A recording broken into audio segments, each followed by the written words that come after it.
malo watini le uto ua e malo wataunu ai o mana onga yo la lele ma fia fia to angai lelo to faitau le tu sipaia yo lai male manuia tingalo le lava ai te le I fuli tua tina olo alo falena e fa angalo mata e momolia tomato alofa tawina ia umi pe alola setina lele wa mawaina esilia tuia roma penina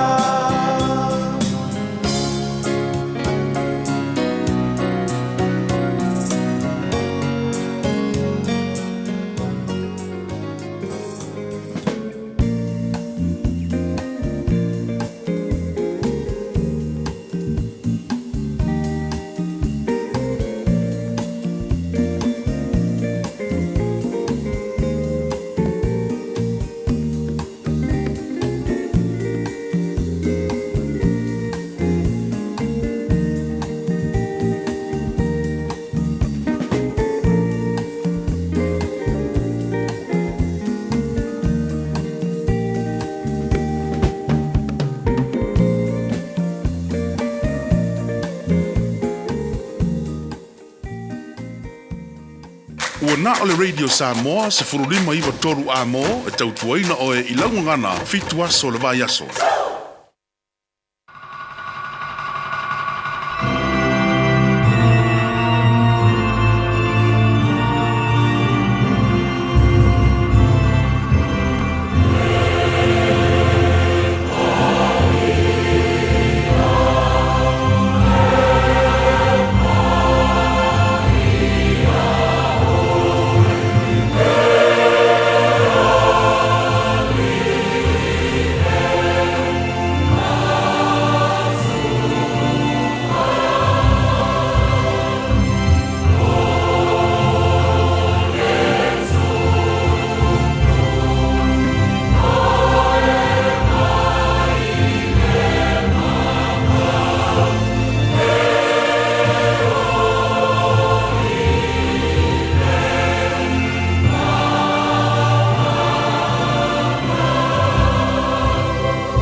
O te whātua ia te oe.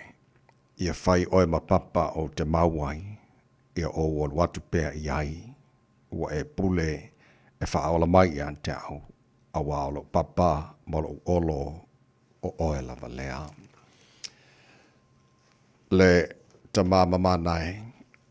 O mātuala usu le tai au sing-singi. Ua mātou sapi au whamonianga re nei tae au. Ua tele tale manu ai titi mala. Ile nei lau foi tae au fau ua whaosafia moe ngā luanga o le loto e fia. Sa I a matana se fau I le pese o vi inga. Alanga ina lo manu malo. mātou te vivi ai ma whawhetai i ante oe le nei lava tahe ao. Ua mātou i fwoi uluma le nei tahe ao lo mātou tua. Tau lo siri ese ma mātou whapea atu e pa ia lava oe le atua au. O le atua lava oe e au mea oma lava. E pule au fwoi oe mea oma. O mea uma na e whaia e i fwoma vivi i ante oe lo mātou tua.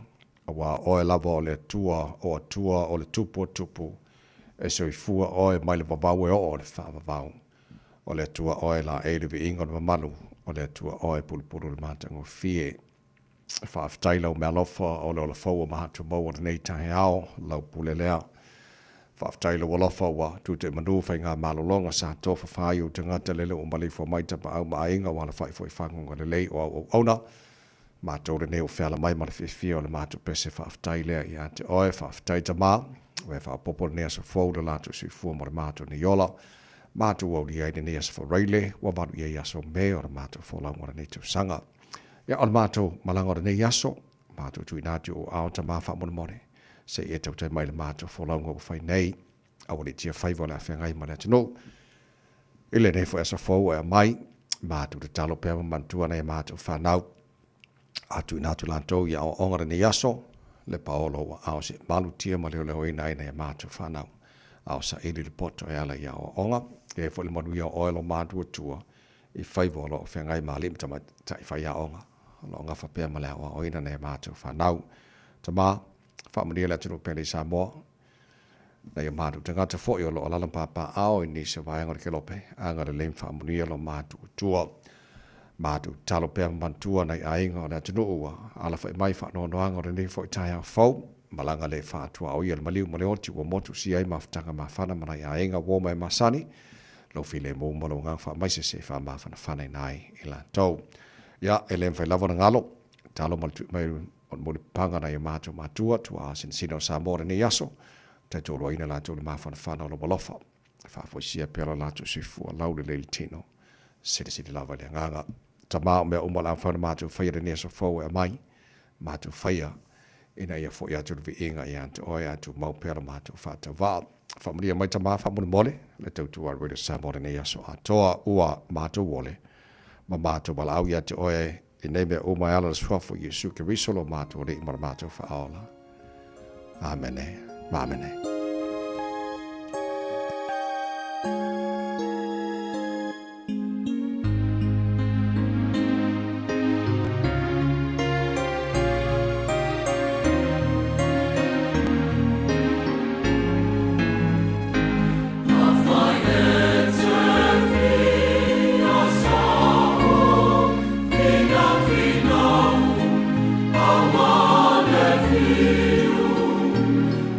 Now we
fia sao, finau awa le fiu o le viingo le tua langina la fai pesere karesia Metutisi, mai Hastings le tautua mo Iroda Samoa. Potato no le July ono.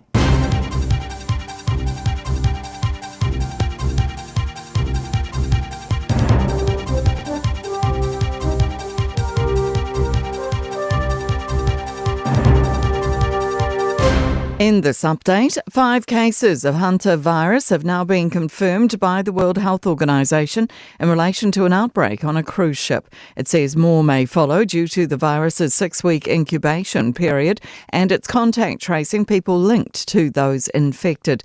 However, a top health official says it's not the start of a new pandemic. 3 people have died from the disease either on board or after travelling on the ship, while another 3 have been medically evacuated. The BBC's Guy Hedgecoe says the ship's expected to dock in the Canary Islands sometime this weekend.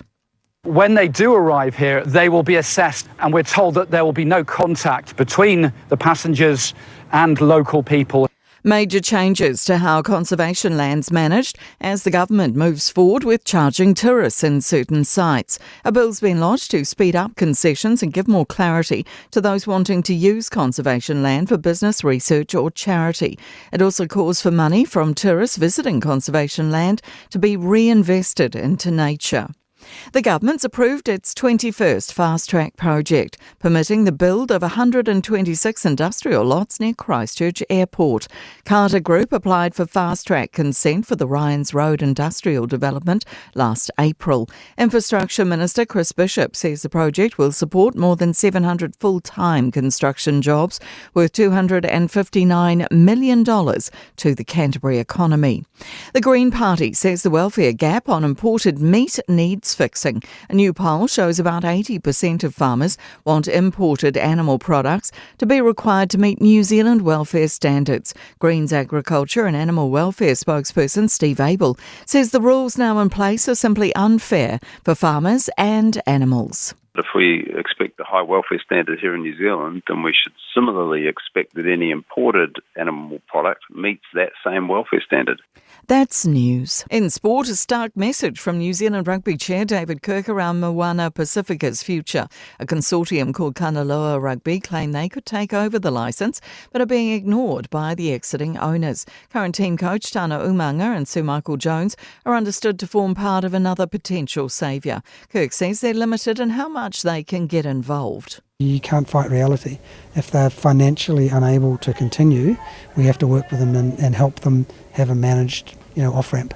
And it is what it is. The Dolphins have trounced the Bulldogs 44-12 to open round 10 of NRL League in Brisbane. They trailed 12-4 before scoring 40 unanswered points. That's sport. I'm Jodie Gill. Ua na ole Radio Samoa 05.3 amo e tautuaina o e ilaungangana fituaso le vai aso. Ele nei tai a fau e momono whaatalofa ma o whaawheloa e whaatulima foi le amatele lava ma le mingao ne tawai Samoa na tino pele e le paia ma mamalo lau whaafonganga. Nei tai a sengsengi ma lo lava le seifua manuiha whaamalo fo le tino ia le folau. O mai e se tātu awe whaatasi le mua man whaasangi le tātu tupu si te siri le langi. Awa alo na lofa o le nei wa tātu o lia i fo le ni aso o le aso o whaia le tua. Tātu te ori ma tātu fia iai. Ia, ele nei lau foi tai a fo manatu fa ta lofa fa felai fa tu lo fo i pa ile popo ma malu sa wo mai maunga tele se ia pa ia mangoiti le lo fa pa no lava na fa inga ruenga le tua o na tofia tatu tupu si le langi o lo fa tu na paulia i so se vaengo au kilani ma ni sila ma so se tafa le kilopeng a wala pa le toino le tua ma lona feeling halo i so se kane sia o lo fa fale le manuai maruele alo atu i sauninga o le fai unga o le nei fo i pa yaso ia o fa ta lofa fo il tana pokala nei tai fo fa mai fa tu matausi sa o ma tu matai malo se lo man fa o lo fa intara fa tasi nei fo i tai fo ta lofa lava o tele le lo fa mai o tatu matai le langi lele o maulo tu se fo ma ma tu wala tatu si le fa i fo i manua o mala e le nei tai au fo i lava le inga ia te ia lo fa mai lo tatu tua tau tai tāra wholau, ora nei fwoi aso ma tātu wholau le lao na lofa o tātu, ia nei fwoi aso whareile, wa balu e aso meo le tāra wholau, ma le lua se wholo, ma le ono. Smaila whawhawa, le poro kalabe maro le taia, o le wede Samoas Whanima, Eva Toru Amo, o tu ona nei tamai meni, ia so san mai fwoi insini o le tātu Facebook, ma le YouTube, o le Samoas, hera tasi pante, o wana tau tuaino, o lo tupa, ia ma lo tupa malu, se ia pa ia le tu la se wholo e le taia, nei? Ma lor fola mo le tunu ya ma lo fola tatu sa balingo ni foi vayaso o tatu tini todong la so mo muna ngal venga la to le ngal lu fai unga vayasto tasio la so mo muli foi ya o onga na yalo ma falau ya mo le tai fo ya ole a matal tatu tai au ele lu tau mo le so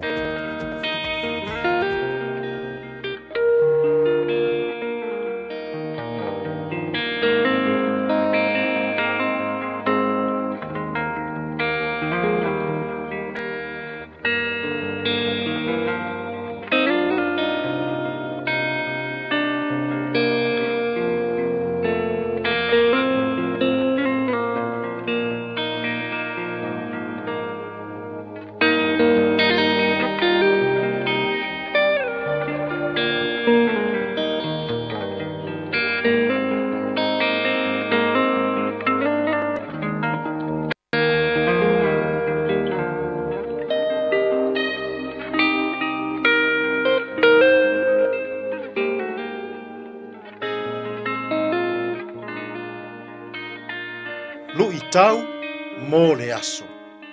Tina matama itai o le tusi pa ia. Women in the Bible. Iosua o lona mata upu e lua, a o lona fuai upu mua mua. Ina o ia o lua. Ina mata mata i le nuu o Yeriko. Ona la o ailea. Mauru fale atu i le fale o le fafine taritane, e ingoa ia rā ava. Ua no nofo ai i la ua. Tina matama itai o le tusi pa ia, women in the Bible. E le to e fesilingia, le tā ua o tina matama itai. Malola tau faa o ngā aina e le atua. I to tonu o lana ngā luenga whaaola mō le lalolangi. Ai mai se, tina matama itai ua lea mana ia ina. Tina matama itai ua vaai ma ua lalo iai tangata. Tina matama itai ua vaai ma ua lalo matau whaatau vaaina. Sa whao ngā ina e lea tua. Le whawhine talitane o rā ava. O se whawhine o nuu ese. I lana ngā luenga whaola. Whai mai le tala. Ina ua nofo ia e isa rā elu le nuu o sākanana. Ua nofo ia le tele o aai e tangata whaapau. O le whaatonunga le atua ia Iosua. Ia toe whaoa umamai lau ele ele. E wha sino tonu mō Israelu. O le mafua anga lea na tutuli ai e Iosua tau de lea e toalua. E o e vaa ai le nuu o Yeriko. Pe wha pe i ia tangata. Ai ina ua tau nuu si pai nei e toa lua i Eriko. Na wha sino tonu lava e lea tua. I le fale o le whawhine talitane o rā ava. O ina na no nofo ai. Ma la maua ai tala e wha atatau i le aai o Yeriko. O tā leni, o to mai, o anga vaa, o poto māta mai, e le fesiringia, o loo i lima o naitina. O mea lofa tā ua lea tua, ua foa ina i tina matama itai. Mō le faa o ngā ina o i lātou, i lana ngā luenga faaola mō le lalolangi. o rā awa, o se whawhine talitane, e vaai māua lalo o iai tangata, e ino sia i lana ngā luenga, e tūla fua ina, ma lea mana ia ina e tangata. A o le atua, ua na wha o ngā ina, rā awa le whawhine talitane, e whai maana mea whai ngā luenga, e au wala mai ai, lana wha olatanga, mō le nuu o Israelu.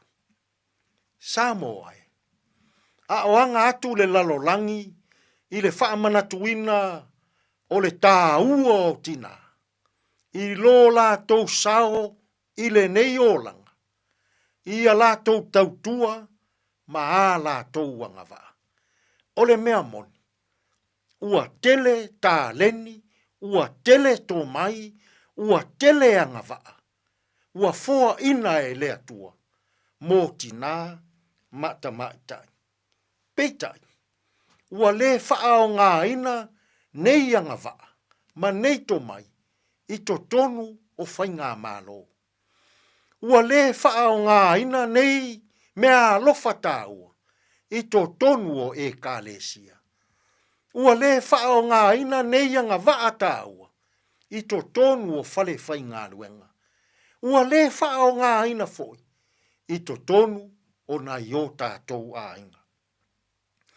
O tā leni mā ngā waa tina matamaitai, o mea lofa tāua, na foa ina e lea tua. E pei foi o le tina, talitane o rā awa.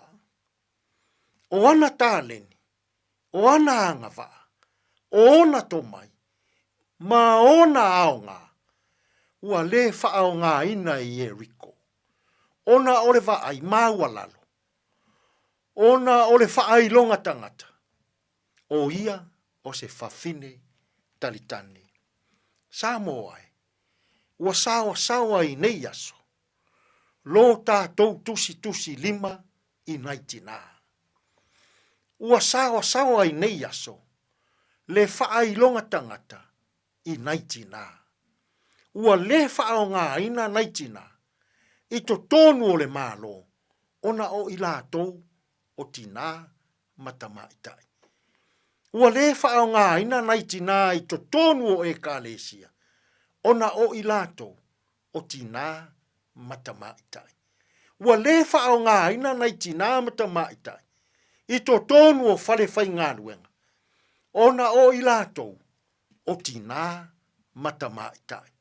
E o a i to tonu o tātou a inga Samoa. Ua tātou wa ai māua lalo i naitina. Ona o i lātou o tina matamaitai.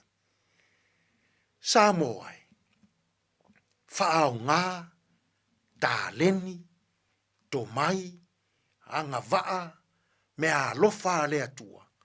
O loo i lima, o loo i fatu, o loo i loto, o naitina. Sila fo i le neifa fine taritane. Ai whaao ngā ina e lea tua. I ana fe au, maana ngā luenga. So ia tātou te whaai longa tangata. Ma le whaao ngā ina naitina. Ona o i lātou o naitina. Manuia, le nei vai aso, o le sao ni atu o le lalolangi, e wha manatu le aso sa tāua o naitina, tātou te tālu. Le atua mamanai, whawhetai le whaao ngā ina o tina matamaitai, i lau ngā luenga whaola mo le lalolangi. Fesoasoani maia ia mātou fe au mga luenga o le nei aso, e tonu malele iai mea uma. Lou lav swafa Yesu lo mātou alii, ma lo mātou whaola. Ua mātou tatalo atua i nei. Amen.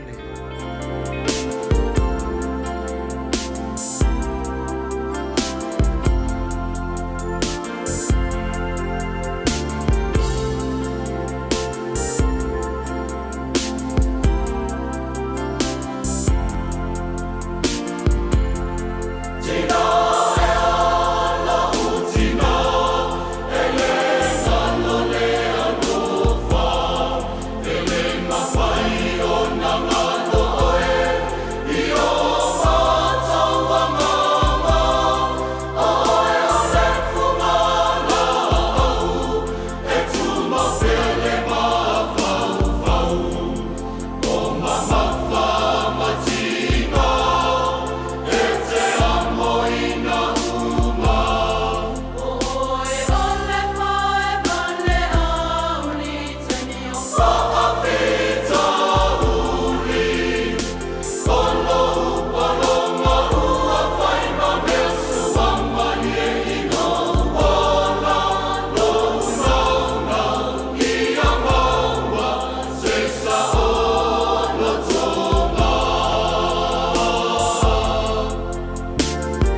tina o le pese mai la pese le whakasa a poli matai.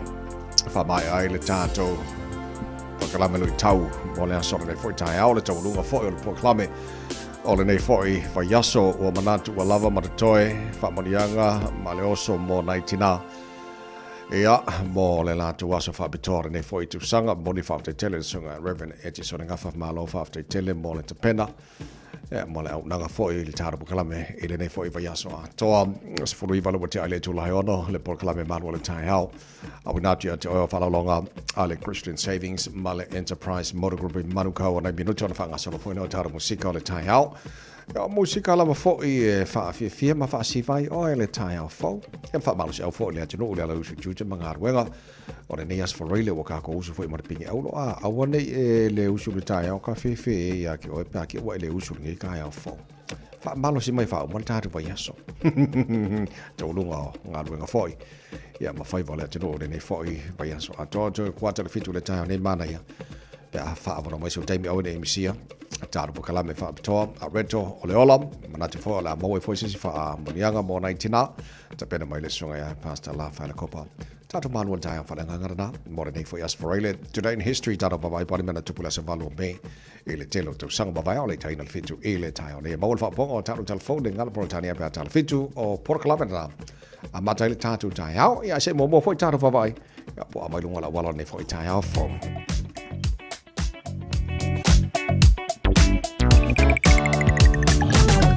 Patalofa, good morning. Avtavale umalava le nei foi tai fo ma lo lava le soifua maruia.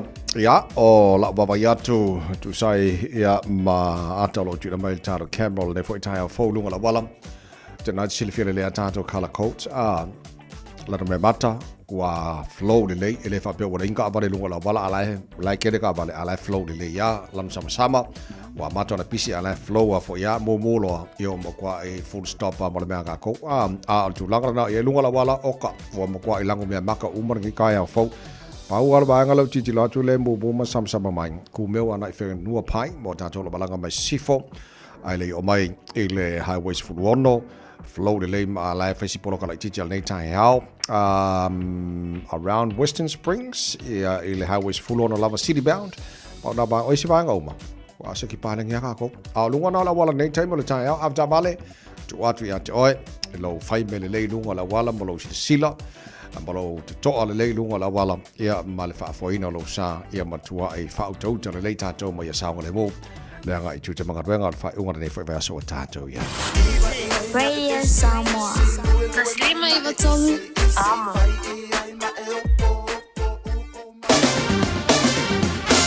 Mai ngā matala nei le tala le tauara nei fwoi tai au fau. Tama kima kaurau au kilani no whanga whasala launga ale Radio Samoa se fulfitola i eile malu o le ea. Ile nei taimi o le tai au a o pongi sa pia whafo o matua i leilo atua ma se mei whafo mai pote whasala nei. Whamaila mai tau o winga le tau whamawina mo renei as for reile o la whasala na awa hoa pa o timu. E ile taimi a mamawhai timunga niso vaenga au kilani. Ile nei fwoi asor sa vile whasala nange mai mātū. E malosi langi meo sabili ni so taimi e whaina o se lau se 4 km le tu lan kwa malosi a lar sabili ni so kofi feeri mo tātou au kilani losu tasi al maurunga nal mawhana whano le ea whamawina mo au kilani mo le nei fo ias for reile wa tātou o lias for lima ilona ma walalo tai au pe au lia ia le ala whasolo ina langi de lei maile tau mo tātou e au kilani ma lo ala au tāporo te talo luas funu maurunga le mawhana whana o le ea mo au kilani e le aso ata au le mai ngai tu atu le sa o le fasolo na awa e pa utimu ni so taimi le napa yaso fo o lumana ia tu aso fu aso lu aso lu stofi o le alangi le le tau tele vaengo au kilani na power nei e la baba ya tu foi numero te mato foi o le mau lungo numero o le mafana na o le ea fa te ingala o nei lu su tasi ia ta au lu se fulu pe au lia fasolo tu la south fulu iva e mata tu la so fu e kaule aso tofi o le vaso fo e tu sai ma whanga mongolo tu na mai la mai tau wa pa o se fulfitu la no winga la o le mawalalo numero e o le mahalu rufo i nare ea ea o le tala na la wai tau o tala i ante oe e le nei foi tai au fau tulanga masari a whanga solo le pokalame malo le tai au Ala point taro va tulanga o le tau tino isi vaenga o sila fa pena fo le tau sa mo mani se vaenga o ke lope lua se fulu malfa wa te ai dele tula e ono malo se no ea o sa afia finga lava ma lo fa fa tomo na itina tai o tina pe se talina fa fianga lo sa mo ne foi tai o fo ma mo boli tu ma lo fa ngal tar ba kala me tina o malaba au e fa fo ma ne tai au ma ria le sa tina ne foi tau sanga ya fa ma se fo le tino le lo tu tu ma ka ro ne tai au ma ria fa vol ne aso pe se ne mo ai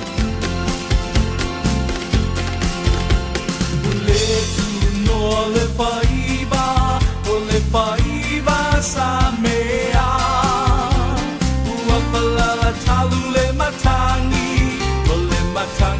le niutea o le a ufa amatala o le mafua anga na fua i le tai au o tuna i le lalo langi atua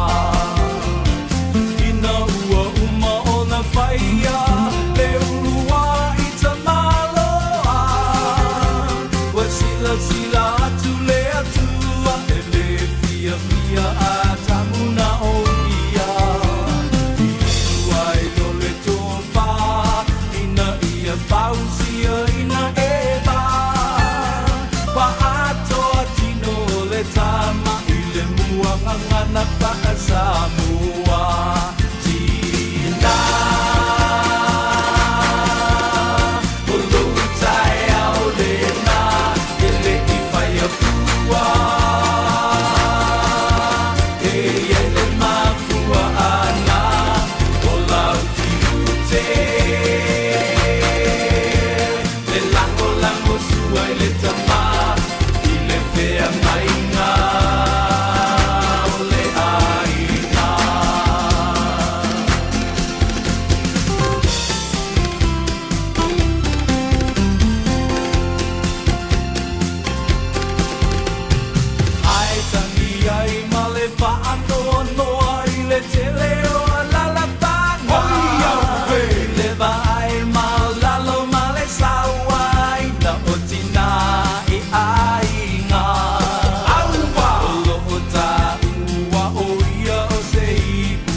Samoa Olo o tu sia setina lele Sili lona tawi penina Awane ingalo le tama O ia ole uru ole ainga O sia ulango lango sua e tau lau ai se mafutana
Lua se fulu mana ipalo wa chane le tulai ono.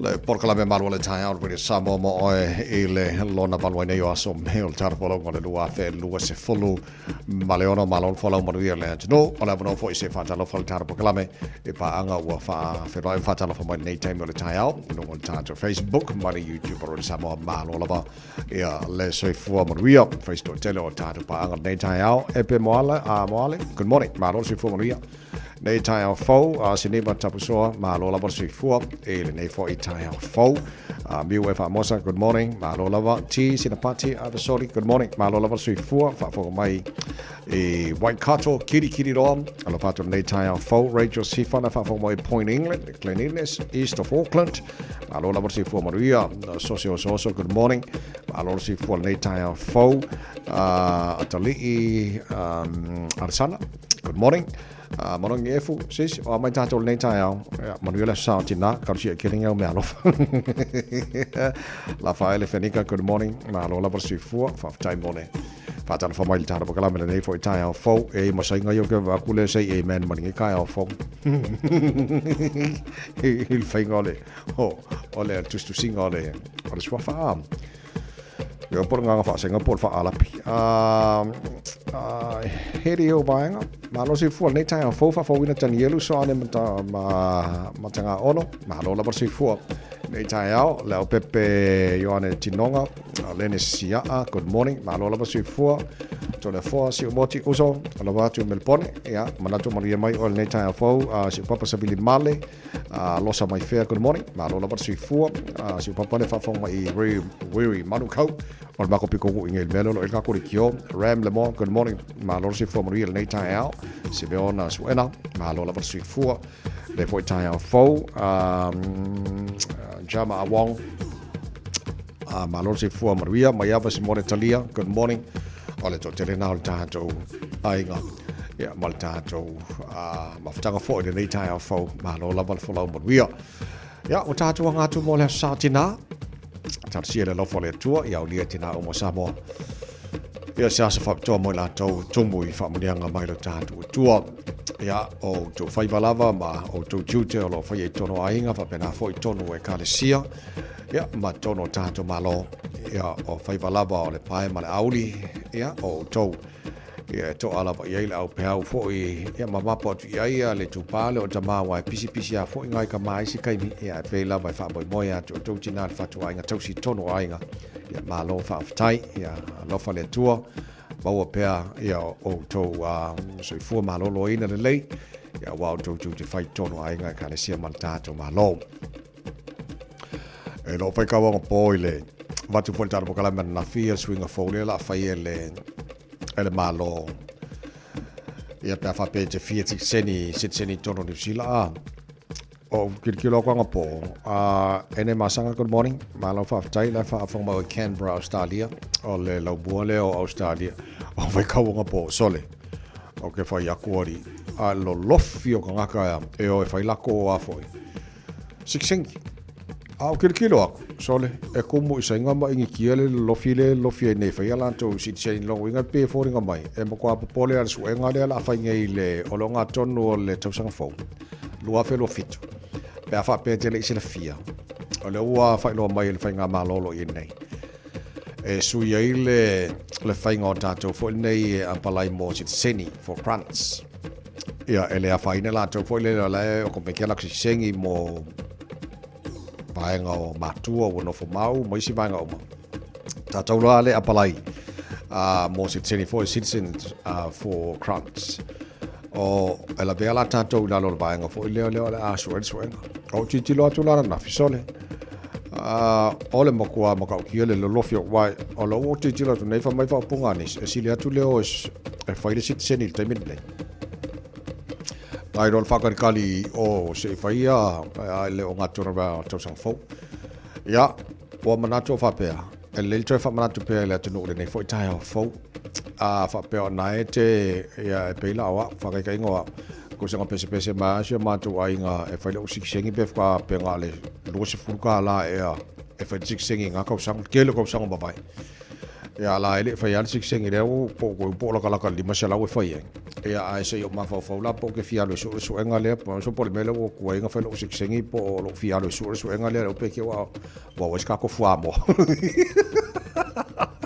ya so enga e lo se follow ya multiple choices facility a tauna pasile fitus fulima fitus fulima pasene o so enga na ala la uto tele la to lo va sole lo fia la senga ba la winkia e fa ya la ko wa sikseng ale yo oile to sang fo le la sui mai ya fa ngar malo ya mana te le to fa mana te fo ya to le nei tai au ya wala ngai ole o tu por eso a for to sang fo ya wa sui mai fa nga ke la ko apa le do sikseng i wa so mo bola so ngar ngai do se full facility aga kaunga sa ol fiku sulim pasenge ko mo welo no sikseng fan kali pe ka for nga ka fa fan kan yu sila le fengo sikseng ya di so tu lang masani or topics well I for my ba lai di lo po office ya oi what the topics are expected to include a Bill of Rights Act, criminal offences, voting rights, democratic principles, and the structure of government. O bang au pe o ngai topics ngai faina o mai FCD. Al bangala na tau na sa o le officially at least 75%, el fitu su 5% lo va pe los full pas FCD. Lo ringala tau na pasis fulima mesao. Ia asa o mo foi pe ke o mo sa price i va nga lo ke fi o fo foi o pe ke ia o ko ma fo nga ngi po la me ka fai pe a makalonga so lo o siksengi pe se o fakari pe o ke fi alo e ka ni fesiri va nga ne a power me ia vai se si va nga fa por ko plan e pe mo ngi price so la ko pasi umana ko fesiri do se fu al tu langa na so lo fa manatu for i leile sila i for fa pe na le lo sit seni ya wala nga ele yo kele o ngofo kele overstay o we permanent residents ai le i faila sikseng ya so ol melana o le pe mikanga o le pisanga so mai samo ol permanent residents nga bong bala lo permanent residents samo yo sa wa ale okay ka fa ya ngi New Zealand ya le faila lo sikseng ya se i mesiri lo wa fam ku mai malo nga i fo i swing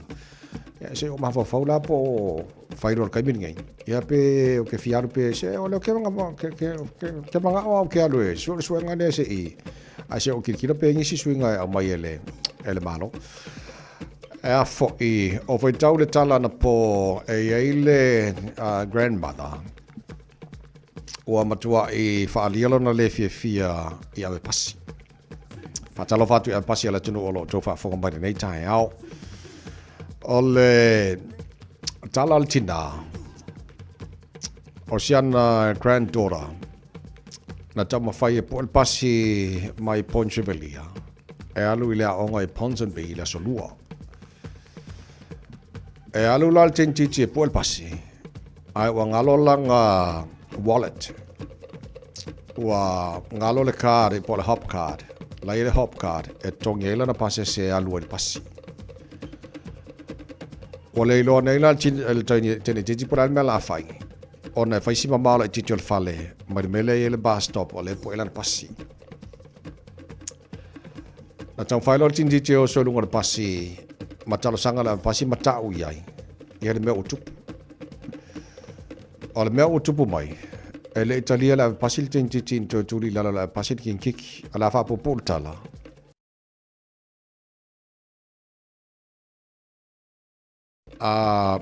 po le atonu le mafu anga na lai ona le avela pasil tintiti e foringa mai la tu pasil na tu di lalo la ko le spasi ko trial tintiti alu pasi ko kuri fo lalo ia ona tu oile na tintiti il bus stop ai o pasi la boli ia creo panga pasi kama ponkinga ai fa popo la le tala o lo fa isu ngal termine o lo fa so tai ele grandmother company pasi ma fa feuta na inga o lo utara no fa la pasi ia company pasi anga ila to pasi e pola to nun ma fu anga mal men tup o no fo na po ma fo fa pe O tātou uma tātou kaluenga ia guidelines. E ia fo ia ta ia la e mulmuli ta ia whatetenga la pasi. Even myself, if I've been off, ia la unga luenga whasalau e ia guidelines ma tula fono e tau no o sta ia company ma me uma. But sometimes, te le loia oe malo silfia, e si taimi, e whaonga mo de mawhau e use the common sense. E le whapea na tātou woa i tula fono mai e inga o e oe la unga luenga. E tu ua i le whaonga ino le mawhau le me tau na whai, so no fo na po mo whapea. Ma nei pe ana e ave pasi. Kam foi fa nga foi de le ma fo. A tu a fa persona fa fine le a lu lungo pasi. A kuri mai sa pasi ola la ngona yo ia te ia. Il va nga le even though ola foi guidelines mo mo pasi wal mela na le te va to le fa su enga. A po a tonu tu la fono ia a po ai tau na ave. Ai oltela o taimi lo titi lot for maili poch oltela o taimi ave pasi isinga ka free a pe ke wala ku fa pe ole se kupe ola mfanga free le ave la to fo le ola la mena le ave na pasi le 19 titi ola aru le onga wanga lolanga hop card e tongela so ole langona na no for po mo fa to fa pe oi ka fe sole yes esa o ia policies ma guidelines e te nei tātou e tātou ngā wenga lo whai nei. Ai vai, sometimes, e whao ngāre common sense, whao ngāre mawhau whau iste. So a basi, ma lo lawar sui fua, e lo au ke loi ngai lau sa basi sa mo, e oi. O le mena lo tel tonu iai. Ai, manu o tau whai vai basi. Ia la lai whai ala susua ngā teimi ne wa mokua i le fia ia e langonga umai a kako o mātua o grandparents. E le makua i ngofo le leilo tau whina ngalo ma soko i loto. Ai whana ngātua le mele la a pasi na whai. I no tau walo mani a mātua whana. Good morning, I'm pasi. Whapsenga ane oi ponan sa o ia mea. Jois fuluiva mino talo tōna tāno le tula e fitu. Tau tō mai roi sa mas fulima i tolo a moa. Mai whawhenga ma le 5 stars. Tāra whasa long wha business ma le poti mai runga la walan tu nā tu leo le tātou maru al tāna whale nganga. Kia ora, good morning.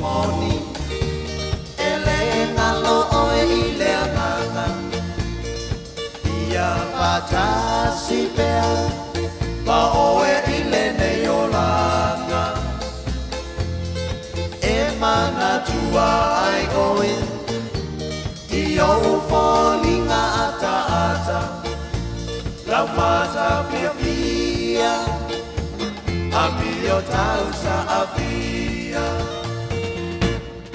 o la taba putana ua o le loina lava le mapua anga ua lai o le nei mala se mea a pai ngata o lau nei pia pia ai ui ina liua pe o le vai o sina Pali mai a funga o so manatu Pe te alofa moni ia te au E fai mo pie o na pa a buku Pe a fai nua e musu Pali mai a funga o so manatu Pe te alofa moni ia te au E fai mo pie o na pa a buku Apai ua e musu Vetu e o le langi Vingota o le sabi Se I tau maia se tasi Ko fea e ala uhani Ko oe o la upele ea O la umana mea e toa tasi Le nei ua mou atu E au noa pasetali Sauia o e laudia O lea sa o filifilia E monia le uputusia Kupula le ngata ai pasia E ui ina o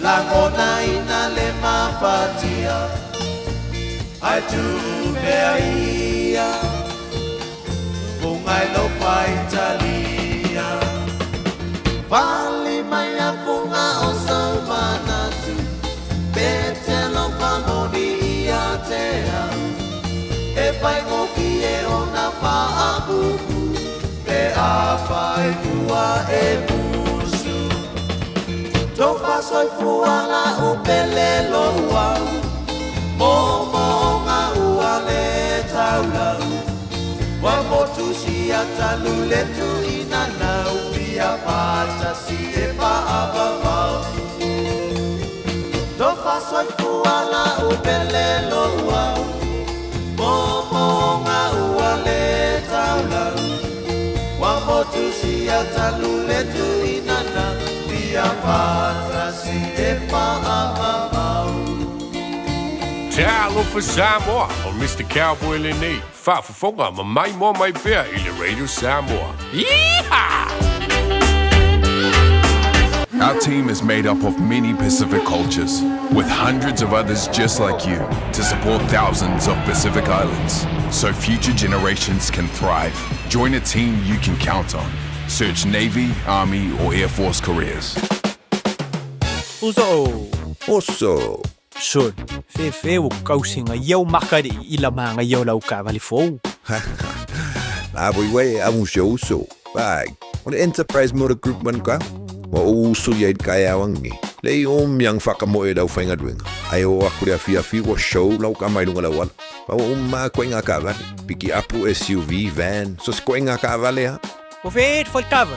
O le lima ongo fiku Great South Road man kau. Pevile le over selau lima o dua kodfa. Enterprise Motor Group Manukau. Sa ili, fili, ma ave loa lau ta'avali. Ooh, it's an ad break. Perfect time to be reminded that winter immunisations, including flu, are available now. Schedule them in at bookmyvaccine.nz or with your healthcare provider.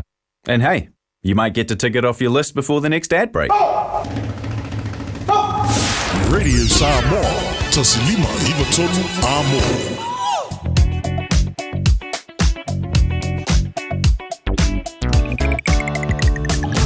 Saudi mai alol tātu ripoti le mai lunga la wala tu ina tu roa le ol tātu malu ol tāia whalenganga reto le ola ore nei foi tāia fau lunga la wala mangaia se lau pasene la itia nei vaenga lau titi loatu sama lo nuinga la pisi la flow li li ya al tele o wala ko ala ngumia maka fasoro ako ka ko kaya ole aso polite kai mangaia foi de a wala la tau lunga la wala aptabale to baulo fai me le lunga la wala o si tai tu la fono la wala ma tu mau saunga le mu nga tu te manga wenga ole nei foi tai au fo to to mo de Samos Fulima I batolu a mo no wo to se fulma tolu minuto lo to tale ole tu la fitu se mau mai mo la fa ponga fai o neva yaso a reto leona. Bread of life sent down from glory. Many things you were on earth, a holy king, a carpenter,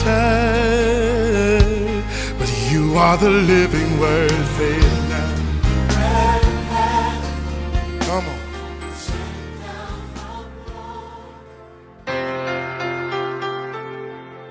O te whātālofa le tātou atinuu mai tātou podkalame o le areto leola ia mano le soifua manuia I le nei fo yaso I le alofa o le tua.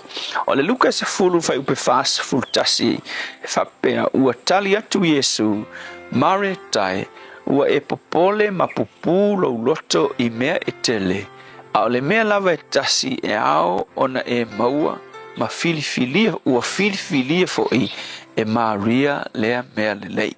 O le upu le nei aso e whaatitau mo le aso tina o lo oangai mai o le mea sili o na tāua. O le talamasani ina ua afe ia Yesu I le whale o tinane o Marita ma Maria. Ia ua pisi Marita I le whatu ainga ai nofo le ia Maria ia I lalo ao o Yesu ma whaalongolongo I whetalinga ma saunoanga a Yesu. O ngai ngoinga la Marita I le aso. E lea se ngai ngoinga le anga. Wafoi o ngai ngoinga ta atele ia e whaia e so se tinale leia pe a ngai atu seisi I le fale. O le tali malo, o le tausi a inga, ia male pisi e le malolo o ngai fua ia I le telo tatou ia tinale lei. Tinga e le malolo. But o le pisi la Marita e masinga on kama I whaafikau. O le pisi whaitio. Pisi e whai mele lei. Ai pisi whaitio. Le langa whai mailo Yesu ia Marita. Maritai. Ua pupu lo loto. Ua whai ngālu Marita u whaitio ia Yesu. I le ngofo Maria e le laku e whasoasoang. Le langa whetalailo ia Yesu. Maritai. Ua pupu lo loto I mea e tele. Ai ua e misi ai le me tasilea o le me sili ona taua. Ingiskala Yesu, ua e misi le me sili lava I mea uma o lo taimi maleali. So a koe tu isi upu le tala whetalainga Yesu, whapea mai Yesu, Marita, ma naiala umea na e whai. Ai ua avea le mea le leinga ke whaia, ma mea ua e misi ai le mea e sili ona taua o le kaimi maleali. So le sona foi la motina ne yaso latalata le asutina. A tau ni tangata sili nga pisi li soifuanga le nei o tina. Pada tina o le fautuanga va ai lau pisi I e misi ai lo taimi maleali o le taimi sili ona taua o le taimi ke kakalo ai o le taimi ke alu ai whaalongo I le upo le tua I le malumalu. O le taimi o sauninga, o le taimi o fontatalo, o le taimi maleali. E isi taimi mātou whailotu. E telenga le loku mai ni sistina. E a ufisili atu nei I tamaiti. Ala mua le sauluki ngā loku. O le tali maasani lava tamaiti e le lolotu latu tina. Whapea mai. O lai kuka lo tina. O lai pisi lo tina. O le pisia, o le kuka. O le pisi le whaingofe au I le aso o sauninga. So tina ngai aso, ia whapea o Marita ngā pisi o le mele lei. Ai nā vea mea na ia misi ai le mea sili aku o ngā lei o le taimi maleali. So le mea foi le nei taimi e whamanuia tuai ia le polkalame o le areto le ola I tina malava o Samoa o Sauni atu fo I tātou I le asa I le whamanatunga o lo utou waso ia whamanuia tele le tua ia te utou I tina malava o le tātou tunu ia mai se foi ia o tina o le nei ainga ia e le whaletua ia Daisy ia whapena foi ia tina malava si matu e kalesia I lano ia mai se foi o tina o whaletua o whawhengainga ia o tina o lo latou whaia le whatuainga ia manuia tele outou ia I le alo atu I la outou waso o tina ia le tua mātou talo whamanuia I tina malava o le atu nuu o lo whamanatu lo latou waso tina I le nei aso whamanuia ia te I latou ia vi ia o Yesu. Amen.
se tina le lei o le pese mai la pai pese ale au talbou ale whakasa whasito uta whamai ai le tātou porkalame a reto o leola nei fo i taia fau ua mātango fia fo i o leo fo o toi whapopo mai si whamonianga ia ta o soe whainga malanga tina malala tu aso whapitori nei fo i tau sanga ia mori whafte tele sunga ia pasta la whaina kopa mano whafte tele ta pena mala unanga foi ia mo tarpo kalame a reto le nei taia mala nei foi vai aso a toa tau tua mo a roi samo ina ua toe tolu minuto lo toe ona tale o le itu la e fitu o le aso valua me o ane mena tupuri nei aso i tau sanga ua mabai o le aso valua me o le tau sanga lua fe lua sfuma le tolu fama wina a Disney live-action film musical, The Little Mermaid, starring Hailey Bailey and Melissa McCarthy. Oleata, directed by Rob Marshall. The premiere tonu America ina so balu me lua fe lua se fulu ma tolu. Oleaso balu o me o tausanga lua fe lua se fulu ma le fa. Oleaso na fama win company Faita vale ale Toyota. Na whamawina i lato polo fiki e tusama le 4.94 fa desimale iwa fa trillion yen. A whare liu le fa desi iwa fa tiliona yen. E tusama le tolu sutasi desimale iwa biliona tala Amerika. Fata wina ia lato tabale se fulu desimale tolu miliona. Include le tolu decimal 5 miliona hybrids. La sora na fa mawina ke deol polo fikir Toyota mawai. Ile tausanga la sobaru lava mer tausanga luafe lua se fulu malefa. O le tausanga New York has more millionaires than any other city in the world. 1 in 24. Tausanga malefitu se lau fasu malefa centi millionaires worth more than 100 million. E tusa lato oa ia po lato tamau ainga o vatu marase lau wafe miliona ai onos furu bilionaire fa mawina i le aso na o nisi na mea fa mawina na tupu i le aso balu o me le tele tu sanga mawai le tau mora wene sa moe na ua toi minute i le fitu taru telefone ngara porotania pia mai a taru fasa longa fa nese. Don't be that guy or that auntie ignoring a sore throat. This isn't just some drinks and lemon tea in your sweet situation. Untreated sore throats can lead to rheumatic fever. Nobody wants that for their family, eh? Go get your Pepe's sore throats checked at your GP, school nurse, or pharmacy. It's quick, easy, and most importantly, free. So come on, whānau. This summer, take care of your tamariki. Get it checked and get it treated. For more info, hit us up on socials at Stop Sore Throats or visit stopsorethroats.nz. Oso. Sure, fe o kausinga iau makari I la manga iau lau ka vali fou. La boy amu so. Bag. On the Enterprise Motor Group man ka. Mo uso yai kaya wangi.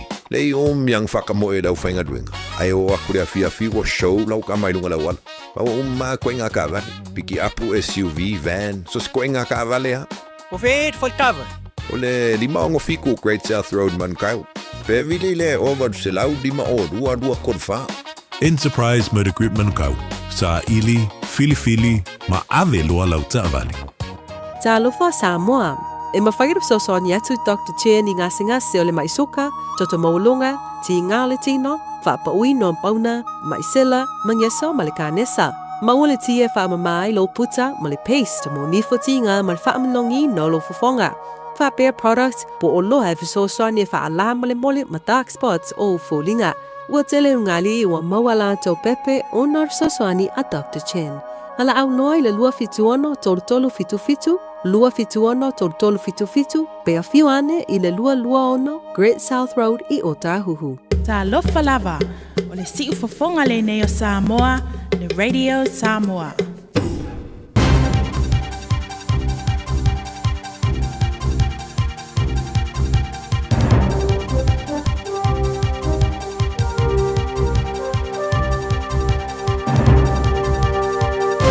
In In this update, signs New Zealand's fiscal path will become increasingly untenable if our existing pension settings remain. An OECD snapshot of our economy suggests without reform, health, long-term care and pension costs will lift by around 5% of GDP by 2060.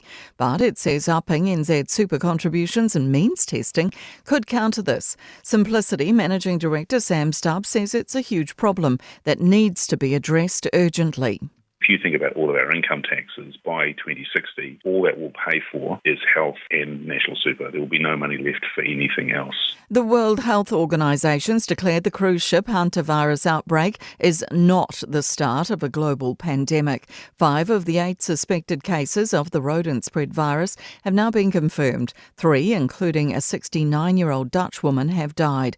The latest WHO briefing says the wider public health risk has been assessed as low. It says the virus is different to the likes of COVID-19 as it spreads through very close, intimate contact. Young people say phone addiction, screen time and social media are the most common issues they face. The results from the Youthline ASB State of the Generation report also found over half of 12 to 24-year-olds say social media companies should have stricter safety rules. Health Minister Matt Ducey says the government's committed to looking at social media but also utilising technology like AI navigation. Northland's Waipu glowworm caves recruiting, but it needs billionaires to apply. Owner Ian Fox is looking for funding for his conservation work on his 93 hectares of land in exchange for 49% of the property. It's home to the Milky Way Cave, known for hosting concerts and public tours. Fox is open to an overseas investor and is hoping the word spreads as he starts his low-key campaign. We're going to have to go through the bottom and work our way up. Then one who is appropriate will eventually hear it. That's news. In sport, the International Olympic Committee has lifted all restrictions on Belarusian athletes, clearing the way for their return to international competitions. That includes qualifiers for the Los Angeles 2028 Games. Russian and Belarusian athletes and officials have been banned since the 2022 invasion of Ukraine, where they worked as allies. A stark message from New Zealand rugby chair David Kirk around Moana Pacifica's future. He says if the franchise is financially unable to continue, they need to orchestrate a managed exit. The Dolphins have trounced the Bulldogs 44-12 to open round 10 of NRL League. They trailed 12-4 before scoring 40 unanswered points. At Sport, I'm Jodie Gill. Ua na ole Radio Samoa se furulima iwa toru a mo e tautuaina o e ilaungangana fitua so le vai aso.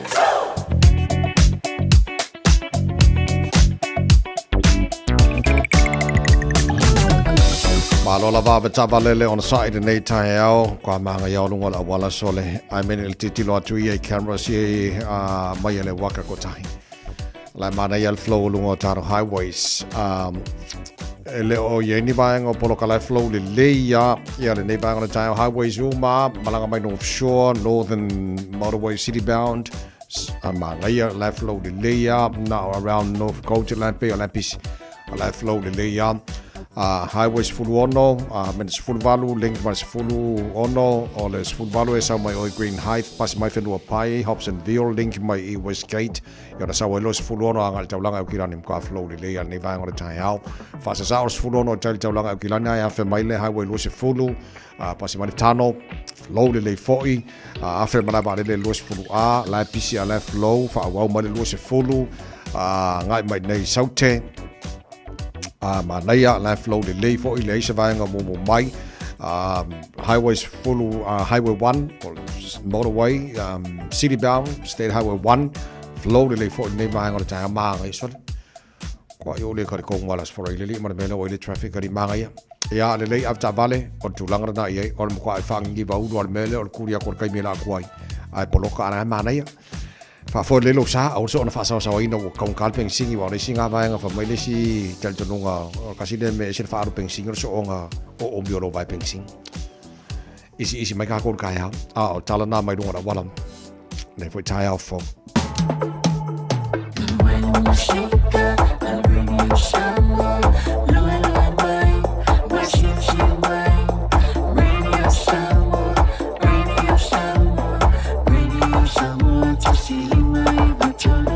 Radio Malo si fola tano nei tai au whaftai le whantas mai le tāra po kalame o le vai ngā lata mai nei e le tala o le tau o le atatu amata mai i Samoa wa te ale valu i Samoa e le nei vai o le tau po vatu le mana i langi le mo le tau i Samoa e le nei tai mo le tai au o winga na le tau i Samoa le so le alangi le tau le so lua se fulu ma le lua le titi roto le mafana fana o le aso le nei o le amata ave vela le e Samoa tolu su tasi anga le tolu su ma le lua degree Celsius mo lunga le vela lo su fai lo na mawalalo so mana yo le lalang le mel tau Samoa mo ne aso mo tatou le sau le malanga Samoa e le so fatalo fatwa le taro kalame nei time le tai au pa nga umalava i lunga Facebook ma le YouTube le ngata ya America Samoa e fa pena foi Samoa mal tatou FM 106.1 Samoa ma lo si fo mo ria fa mo le tatou so tainga ma su le tatou Radio Samoa i se taimi ia ona fa la tele foi le fa manino tele melo tu Samoa ia ma mai man tu langa ile tau la bai tau fa monga online lo ba tu la mana mel tau Samoa ile nei foi taimi ole tai fo ia se mal talo tau New Zealand nei tatu mata mai mo tu saute tatu umolo lala mo tu saute fa fonga le mai tele nei ba nga lo lapta ia le ngato savidi mano losi o timunga mafa tatu mata mai Westport heavy rain warning, strong wind watch o lo yai. Mafa timunga ni so taimi malo so savili mai matu se lau kilomita le tula mo tatou Westport. Sful valu malunga de malu lu. Wanaka o lapta inga mo timunga mafa heavy rain watch. Fasora na awa mafa timunga e ni so taimi sful lima malunga de malu lu. Queenstown lapta inga mo timunga mafa heavy rain watch mo tatou fa soron pa ulti munga mafa timunga ni so times for lima mo ngor malu lu Nelson lapta inga mo timunga mafa sabili malu losi heavy rain warning and strong wind watch mo tatou fa soron mafa timunga ni so taimi mo sabili fa soron nangi malosi mai matu ivas full kilometer le tulalo na malosi mo tatou lo alala Nelson full valu mo ngor malu lu kai koram lapta inga mo timunga mafa masavili malolosi heavy rain warning and strong wind warning fa solo in mafa timunga ni so taimi masavili malosi lo nangi mai ma ile tulangi matu se lau kilometer le tulale malosi o savili pa mo wina rusu tasi mo runga mafa fana in Chicago o lapta inga mo timunga mafa heavy rain watch mafa timunga ni so taimi le sos fulono mo runga malu lu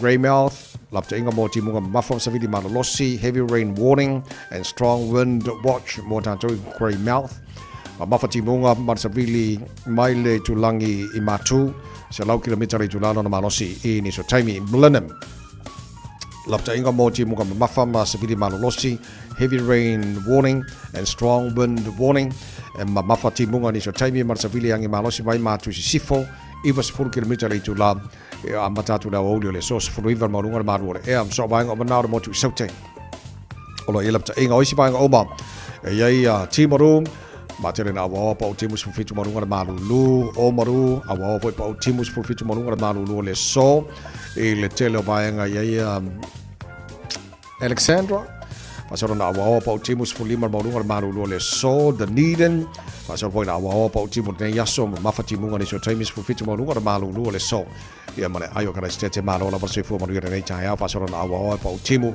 ile ne yaso malo sila teacher sabili mai matu sae ini so time la uli los fu lo mo lunga na mafa fana fa mawina mo kana stete le so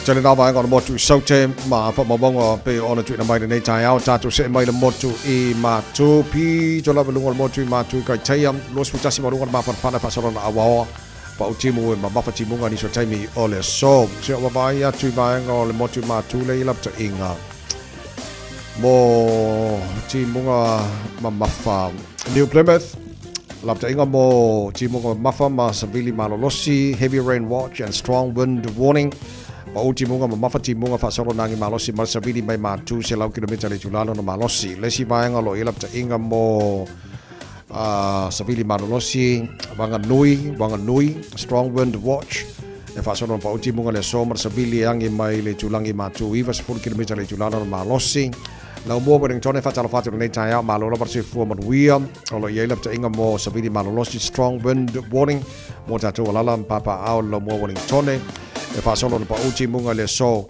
ma le savili le fa mai langi le stai mana fia na nei au savili fa solo nang marosi mai matu se lau tol se fulu kilometri tu la le marosi savili so nai lapta inga lo tu mai mota to lala yang papa au lo mua i Wellington fa moi talo le le sa ngone mai o to le marosi savili pe ona yai so tere na ba nga lo lapta ia ya mo motu i matu o si vai o ma fanga rei a wa pa o timu los fulu mo runga ma fana o nei fo yaso tauranga a wa pa o timu los fulu mo runga ma fana taupo a wa pa o timu le sos fu fitu mo runga ma lu roto rua a wa pa o timu fu fitu mo runga ma lu re so Palmerston North los fu tasi mo runga ma fana a wa pa o timu nei fo yaso nei pia pasona na awa pa o timu los fulu mo runga ma fana le so Masterton a wa pa o timu los fulu mo runga ma fana le vin awa pa o timu losu tasi maulunga ma fana o nei fo yaso Hastings fa solo na awa pa o timu nei yaso losu fo maulunga ma fana ya ma Gisborne awa pa o timu losu fo maulunga ma fana kirikiri do Hamilton ma losu fo Maria awa pa o timu nei fo yaso ma mafati munga ni so taimi losu fo ma maulunga ma fana fa mawina mo kirikiri do ile aso Tama ki makaura o kilani no fanga fasa langwa radio Samoa sifur fitolo ele malulu ne ba ngona tai ao o le utawa tata male mala malama a o winga fa ma wino tau le so ele yeni lapta inga mo ti munga masavili a o le aso nei e yele taimi malo shir savili mo tanto yo kilani e awa pa utimu e ma mafati munga ni so taimi marsavili e angi malosi mai le tulangi matu se lausi fulu kilometri tulani malosi savili mo tanto yo kilani Los sultasel maulunga na alma fana fa mawina mo okilani le sos fuli mai lona mawalalo tai apa aulia ia wasui mai tau la langi le tau tele baenga okilani los fuli maulunga na fana fa mawina mo le aswa tai hao mai go tuatu la so fa sona na awawa langi le pa uti mo ni so taimi fa sona langi le so fua so lua so lulu stoffing o le nava yaso o luma na e atu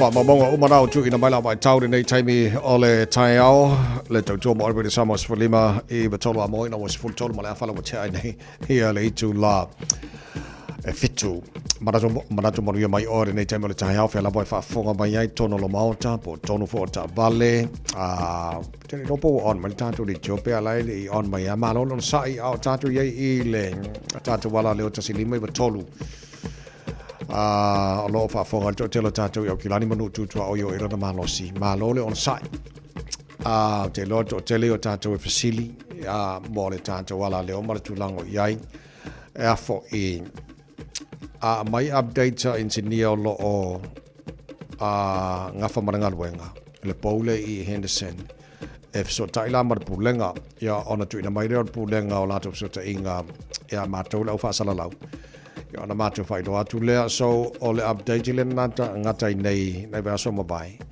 so ele fa mo o se aso fai una ba so por le nei ba so sa tauna on ai te si di foi e fuai le te ola o le jole ngata tanto radio Samoa te lo si ala le o New Zealand ma ori ma saina foi o le afia ele tau masina ta toma le ngaluenga lo fai la tawia o le winga le tala e mai ala to update le taimi ai fuanga i le wa a fai atu ngaluenga o le ftau i male tulanga nei ai ye fo isi vaenga lo o ngaluenga yai na pawale tala fo i ia na ona toe fa maruru watu ia fa maruru watu on sa tonu ale o to mau saya ia fa moi o malvaso ne wa o manga luenga engineer lo nga luai ia ai ele o lo atu tanto po ani so vai ngolo fe ngai malato ia malolo sa ia tonu ale o to mau ia on my lon tato wala le o tasili mai batolu alo ela ba no lo tato so ta iai lo on Facebook ma YouTube or Samoa Ava befo o nai le la fa ngai no lo telefoni smartphone download ia le online radio app ia na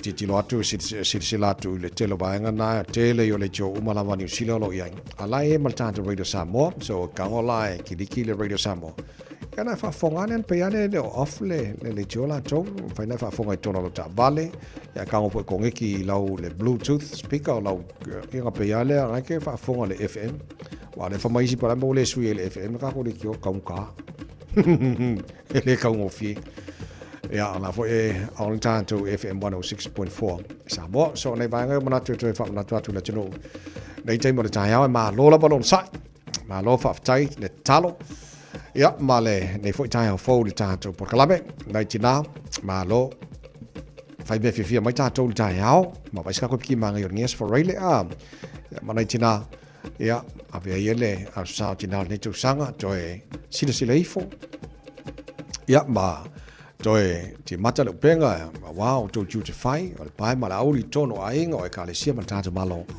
ya mal te talo ya ba o mai tina o sa mo se aso tina fi ma ma wia te lo talonga la fanga solo il fa unga o le nei vai aso so va ya tu afo o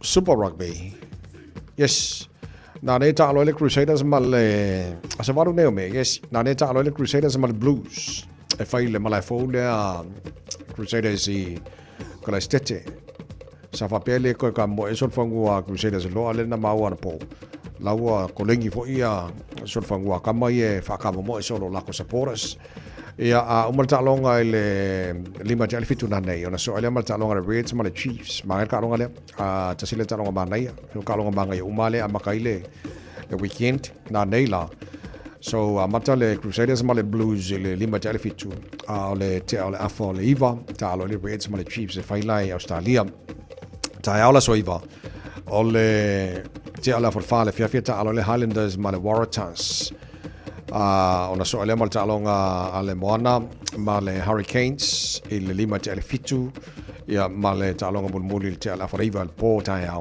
ta ale Brumbies mal Force so ta longa na ale Super Rugby ya mo ole fai unga ole Payaso ole ta mo sanga le liki so titilo atu liki by the way, ole ladder pol fa sanga ino points Super Rugby.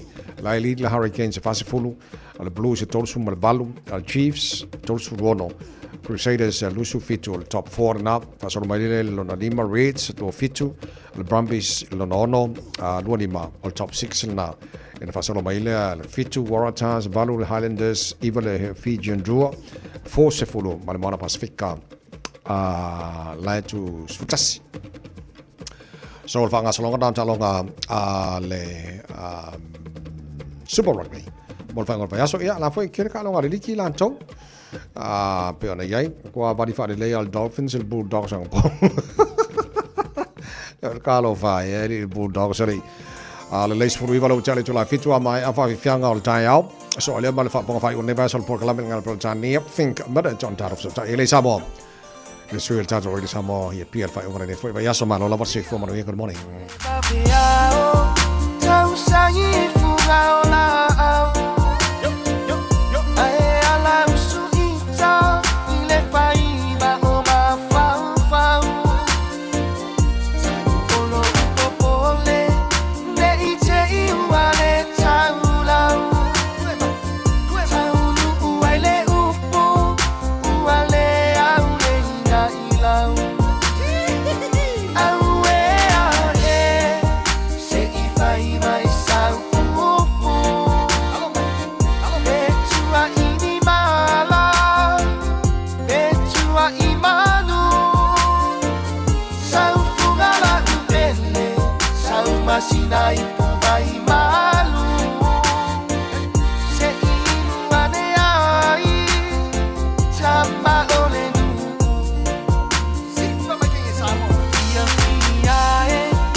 Ona o sau chukua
Sau fungala upele Sau masina ipu vai malu Se inu ane ai Sama ole nu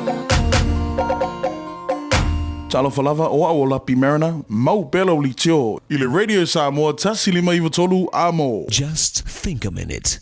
It could change everything.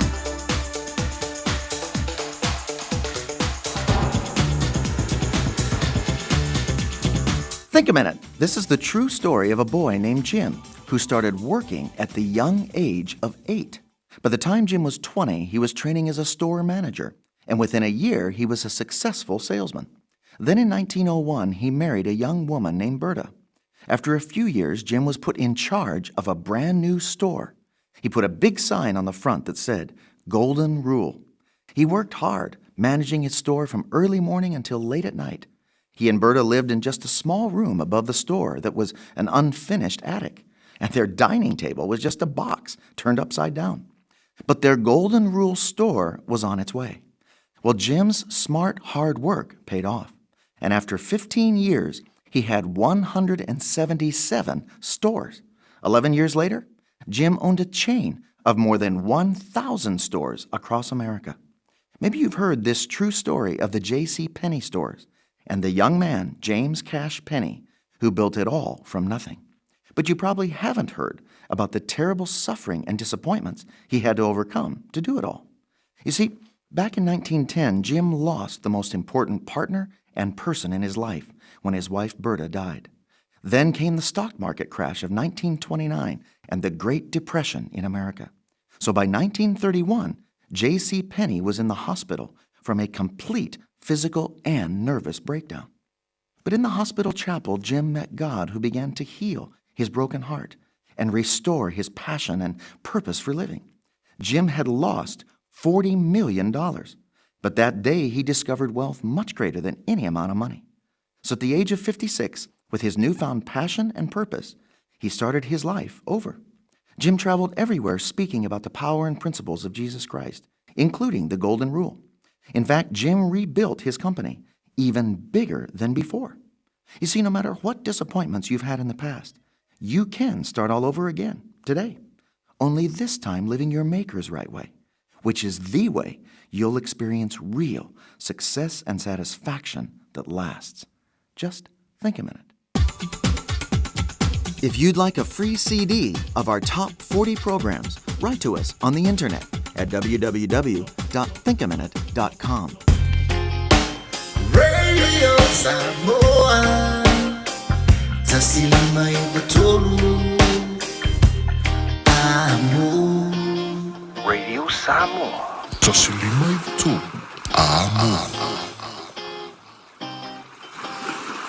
Loa sumole ono lo wachane le tula e fitu malo le atino ule mai mo man fa fonga nei time le tai ola safarele per masani ai o avanolo on ta tu so ta ia Samoa ele sui o ta Radio Samoa I pia ya tal non fa lo tele melo tu Samoa alenga te le tulango e tau Samoa ia ma te penanga fo ile atino ia mo na sa tina fa ta lo fa toila fionga le ni la fionga ngal mana nei tai malo le sifo mo ria te fo mo ria te vai malo le usu Malo faftai mole nei foi tai au le ta tu ye le fai ungo nei foi va yaso ia le lei o le na o ta ua o la santina o look for o ma nai tina foi I lo tu aso fa pito o la se lau si lei foi na le no ai fo opisi fa do lo ngi vai kai mia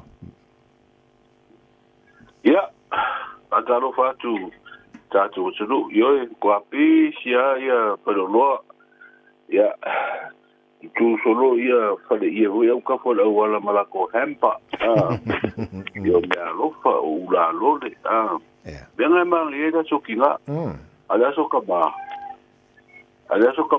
ta vai kwa ku ya pi kuri da so taba ala so tina ia wa nga masania nga kele si tanga te fa ka uma kele ia mo me o loa ese fai o te unga ia o mea loko i whapena. Ia ere kauri ai o lai fo i ka penga le kaat mar ke kusi. Yes. Kaat mar ke kusi. Ia ramu ia tinara ko o kako. kwa fare kongwa ka ko so ka ya uyo lea ya kana e sala fu ina ave umaka ko fa ma fo ina tina ale ka pilo uma utina lava piole pelele ko le ainga e ya ainga o pele tama o kele ainga pe o tina pele ala I fangau ora le aso le ia ma tua fai mo e fai me leo o fangau tina tulanga na e kako ala ho wai wa sama pe tau ia to kina sama solo fo de mele de foka mori me jaba wow wa ke mori la ho ka vai lima kala ia lima nai mori ho I lolo ia mori ho ia mari su maria I mori ho pare pinga kawai kai ma ko fa pura ia me lola ia pa ka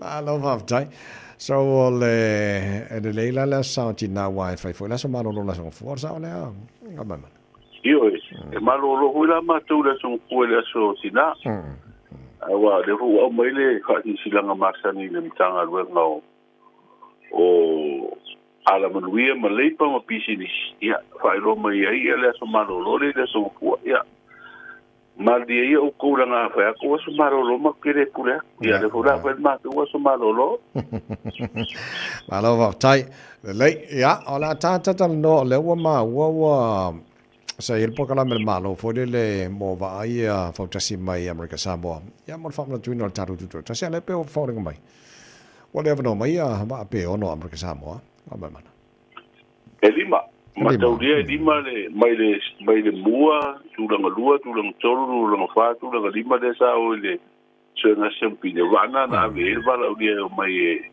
ko e a wai tatu tu nga va ile o tatu tu tasi ya yumi ya lela ua mo mai le filngalo pa mi le ba ya ya la ua fa mo tu mai wala ya fotasi o fotasi na di mai e avano mai tatu tu nga ba ya rono ya la nga de mai ali poti ko isa baba ya tuai mai America Samoa e pa dia la ba ko kapte di mo su yo fio anga fo yo fotasi ne di ma e foi la tu ta penanga me se ye fa unga tu tuila le wa o ye tepi ne ia me se ia ina I ngā ruenga lai whea ngai manu mafio anga mana o mia hui se reni mana o mia le malo se o le nuu e fsoswani I ngā ruenga lai whai ia wa afua tuai afai e lima ia fio anga ia la masi mai e whai estote o tūranga nā le o ta oto mai ai ia wa umai roa I ma le maripisa hui lea vai la umau tino wale o mai fautasi o tutuila ia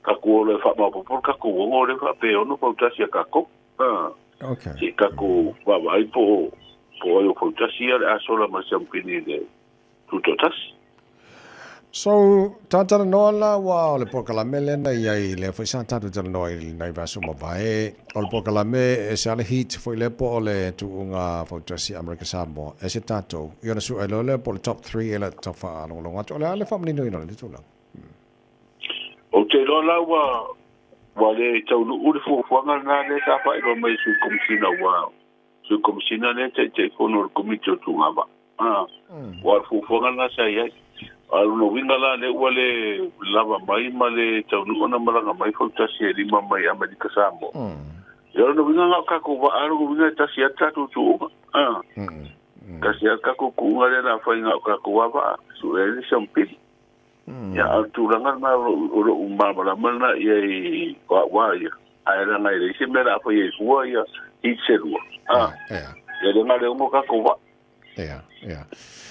okay le whanau longo whafonga na tino mo whanau longo le mātango fia tamwhainga alo fōi ma whanau na tino ele taubango sisi I ngā ua mea mawhane na whai kele kako pinga ka maua sore ele no sfuvono tato pile auto sfuvalo e tato pile si diva e ono tato pile apa memo tato lima sfuv pe tu batas ole vola ole si tu langa le ole tato solo maia te mai tai po io sei ne stars ole te mai tai si sidi ona le leila si le na ia mo fa longa tu pe Australia sfuvafe ole ia api valu e pile europeo tene io ana fines aurora na maua ia mo fo e le au te mai tai tu pa ta singa a to le ta msanga ia le pailonga le best team luas fu afe Australia pailonga tu pa pena le tu paoli kele ia kupe mo nga li mas fu afe Australia le na mo o tala mai la le Palestine fo ia fa la tonga si o me ma fo ile ma tu filo tu fa uma tu pena fa manianga na sa tu fa e le la tu au ato mana ya le foi la ta fu ngal malo le o fa ilo e po le masina fo te no le singa fu ale patino e lo tu ina tu o le tau i fo i mo ina tu e mo pine le fa pe mai o le fa ile po tala me fo ile po fe tu no ta longa wa mo tino ta longa le olimpeka ta longa le commonwealth ia ma ta longa le oceania o te rola i ta longa le pacifica pe ausia tu langa le familianga ia au te ros tu langa le wale la tu fa au ona i se le ni fo i wae e tau ki ngā lo mwhana o i ta longa nei maua pine tau hui na maua sina familianga tau tupe tau biaira la tau malo sila e whatino ai ia le ngō Samoa le ave fu ai so i ta longa wha malo wa e sao no i ta longa ia me so Commonwealth wa pe au te lope te tolu e masina fa tolu le ta longa na e ia ai nga foi le na la to qualified pe au sia ia le ma forsi e fai on qualified mo Commonwealth games on sao le la to fa longa tu o sao na o le sa ma tu pero ingale pero ia imale fiona tu o pe fo io le Palestine o le ta longa si o le na maua ia i tātou au i tāronga ia sa whanga solo le Universal Cup. Ono le ua whaatino le tūlanga hoi le pēl sa i ringo tangata qualify i tāronga le Olimpeka. To a iwa la to a sifuru tangata o le umau tino le sa whaala widoi o ia le au sisi hua tātou le ua au sia le tūlanga maurunga le qualify ai peanga pa.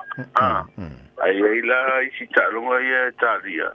Papa malo yo ina rola pa motu le tato au mota lunga ia le malo ta pulenga le fa ipesta dia e to ni masina au tulanga na sa lo paso mai o tulanga na le au ia le sa ina ko ila to o ita lunga ia Commonwealth malo va tai fai wana ni mai aso ole ala tau sila malo tau fa fonga tu ile tani la tino ile tango ta fo ta tu wala na ba wana o masina ne o Messi ti ile swa o ma le pensini ola sa o tau o kau fo ile fe o ka vale pe akiren kere ka vale fe o ile wala ia ole tulanga tau pensini ia ele o fe anka ka vale te vai la fe o tulanga ho ile ole fer vai fo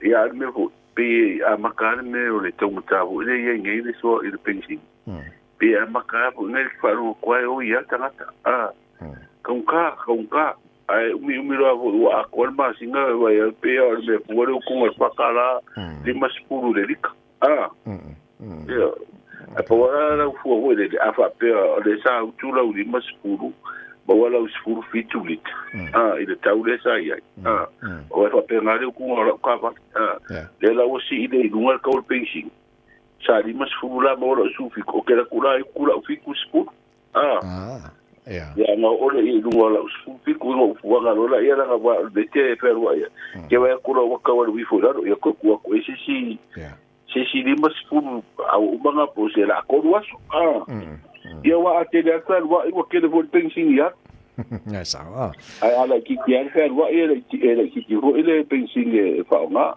ai fa pena tu la mai le to vol pension ile ia tato o le ai fe wa ta va le wa le fa ta fi pa wa tu la le si le to na fa se ia ba ro to mi to fa tu la ni to mi fo mo to mi o passe si o passi ia ma ta va le lai wa la hua ma ka no fe e me o te ta pension ai ora ho inga o ka manga e ki tira le disi ho el con el pase se lo ku ia pie fermo ia kai pong sa ia tu la na o la usi si le ton ko se tu la ia tu mi o pase se o pasima ma taxi Ale na mau la so nga stemi a matal tan tan nga wa faka mori foi le il mo tele sala fai lo ngo kele foi la le mori ngi vai kai mi ya ma na sa sil sil fon tato maketi ma ma kwa kele ata vai ka va pu ka so le ba i vo de te u fer ba i da u foi foi i u ta foi wala la u sa ma ko nga ya le ya tu ti le vitamini mo e ono nga sanga la te mi vo ni de wa kupe ya ka ko ai ngo i manu i se va i de ki le mo ya ka si ya tu la na de hu va i ki le mo ni de wa ya lelei mal tau le no ba online nil tai au nan le mal tau sambol nei tai au na se tala mai la mai tau le wingol tau le tau i le ma ngia le sulo lai tau i sambol le pai mo ni ba yaso te lo ma wanga kimu ya le ko to ma ngia kimu le ye tau so lo le be le skai le wingol tau tatu tro Malo vaftai batula bado fa ilo le tunu ta pedanga mol tau lunga lo tu entaru tala masamo pe tala ban fa mo le le fa ilo mai mtanga lunga le mo wa tu results ya o le tau mo fo su nga io o ye ile afianga o le fa nga ino kwala ufa sai ne mtanga lunga le la mo mai results le su komsina malana pulen e le si afia la fa tani ale tau mo fu su elma vai nga fu le silia o todos fu fa ia fa na fu i ale tunu olo a wi le university of Samoa o mo wa no scorsi pira to nge fa na to ngale le saki ki su na foundation o la tu pili o ye tatu tala mai fa sinonga ya pa pe fo i ale tu langa ile nei vai ya so ita pe nanga la so tina to fa na tina ma tu o si dia te la tu sanga so i puole tu wa ma da ia fo ia de malo ya la tu por kalame mata pe nanga nei tu sanga pa ma tu ina la so tina tala io le as foreile te vai ma fa fo ngale tu fa la tele se taimi la fianga le alo ni la fianga ngal mana fa malo fa te tele tu mal chan tu ngal nei vai ya so ato ma ni fa ne ya so ma ni fo le weekend uso ya fa pena ko i te vai se fuia ya se fuia le fianga ngal mana ma ta tu tana nonga ora ne fo tai ora na ua fa lo atu tu la o ta tu topic ya ta tu headlines ya mo ta tala mai sa mo fa lo telepa ta tu la valu e le ta nei le tu mo ro sa mo sfo lima e ba tolo a mo fa mo ngas fa no ni tai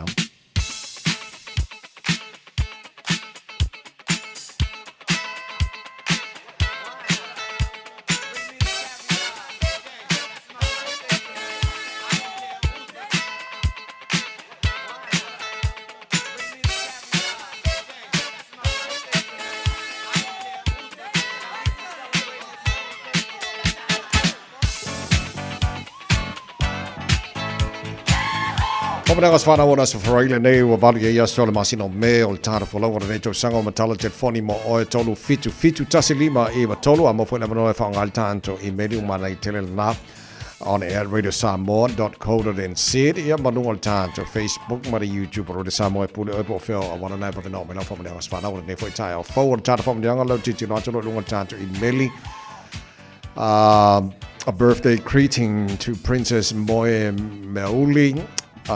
Birthday blessings to our Princess Moe Meuli, who turns 26 today. You are the glue that holds our family together.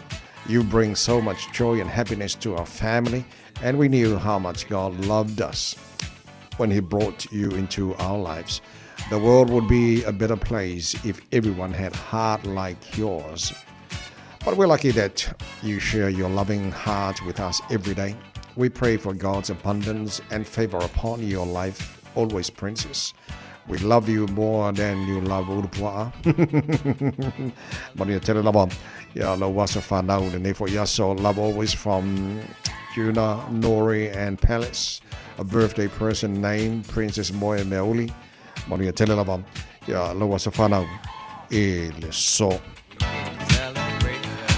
Whamanianga na mai lunga tātou i meli nei fo i tai o fau se o wawa iatu lunga tātou Facebook ma le YouTube le se whamanianga o iei lunga nei tai ma le tai au so o whamanianga nā nei fo i tai o fau pese whamania tuele pūrenga ma la whenga renga Radio Samoa ia ma le tātou pokalame ma lua le tai au Pawhai o nei lo wasa whanau moni a tere lawa le lofa maleanga le nei o tāra matai le langi. Very happy birthday to you all.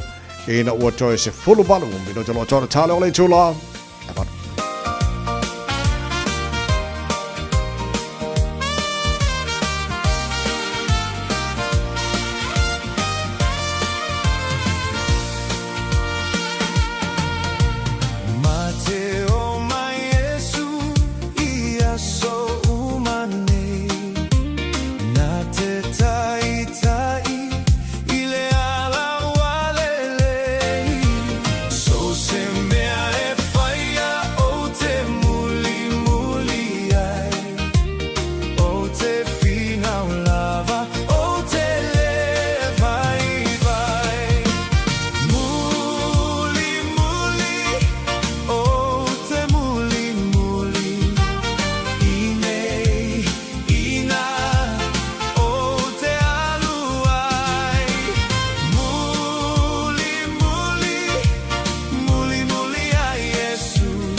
Radio Samoa. Taslima ivatol. Amo.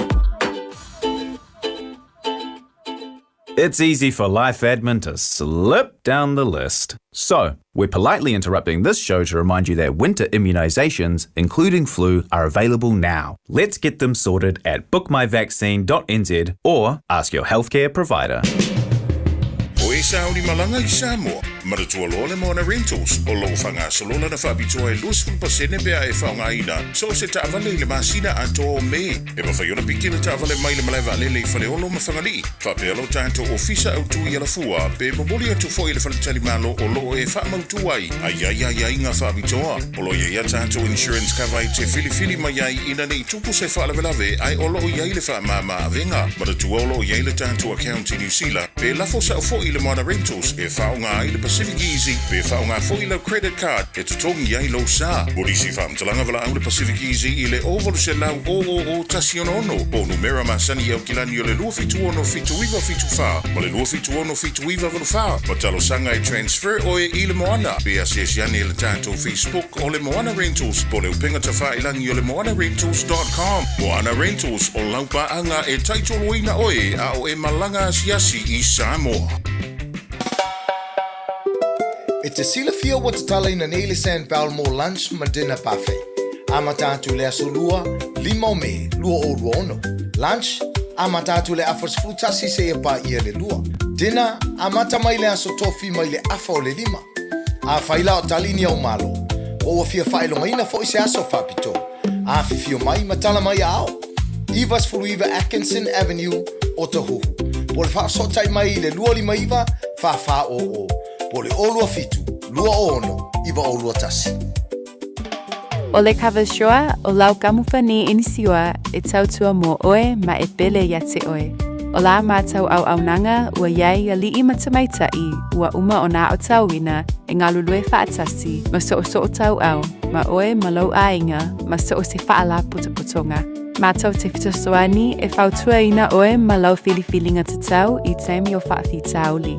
Au nanga e whaatuatua ina mo oe ma lau ainga I so se teimi. Cover Shore, here for you every step of the way. So, se fulu minuto lo jora talo le tula valua tala mai Samoa. Tau fo na tala mai Samoa ne va so pe tali tula valu le tai on nei tanu sia si tono lo tala Enterprise Motor Group in Manukau. Lo yeta mali malo Samoa faina fa talo fa ya te oi.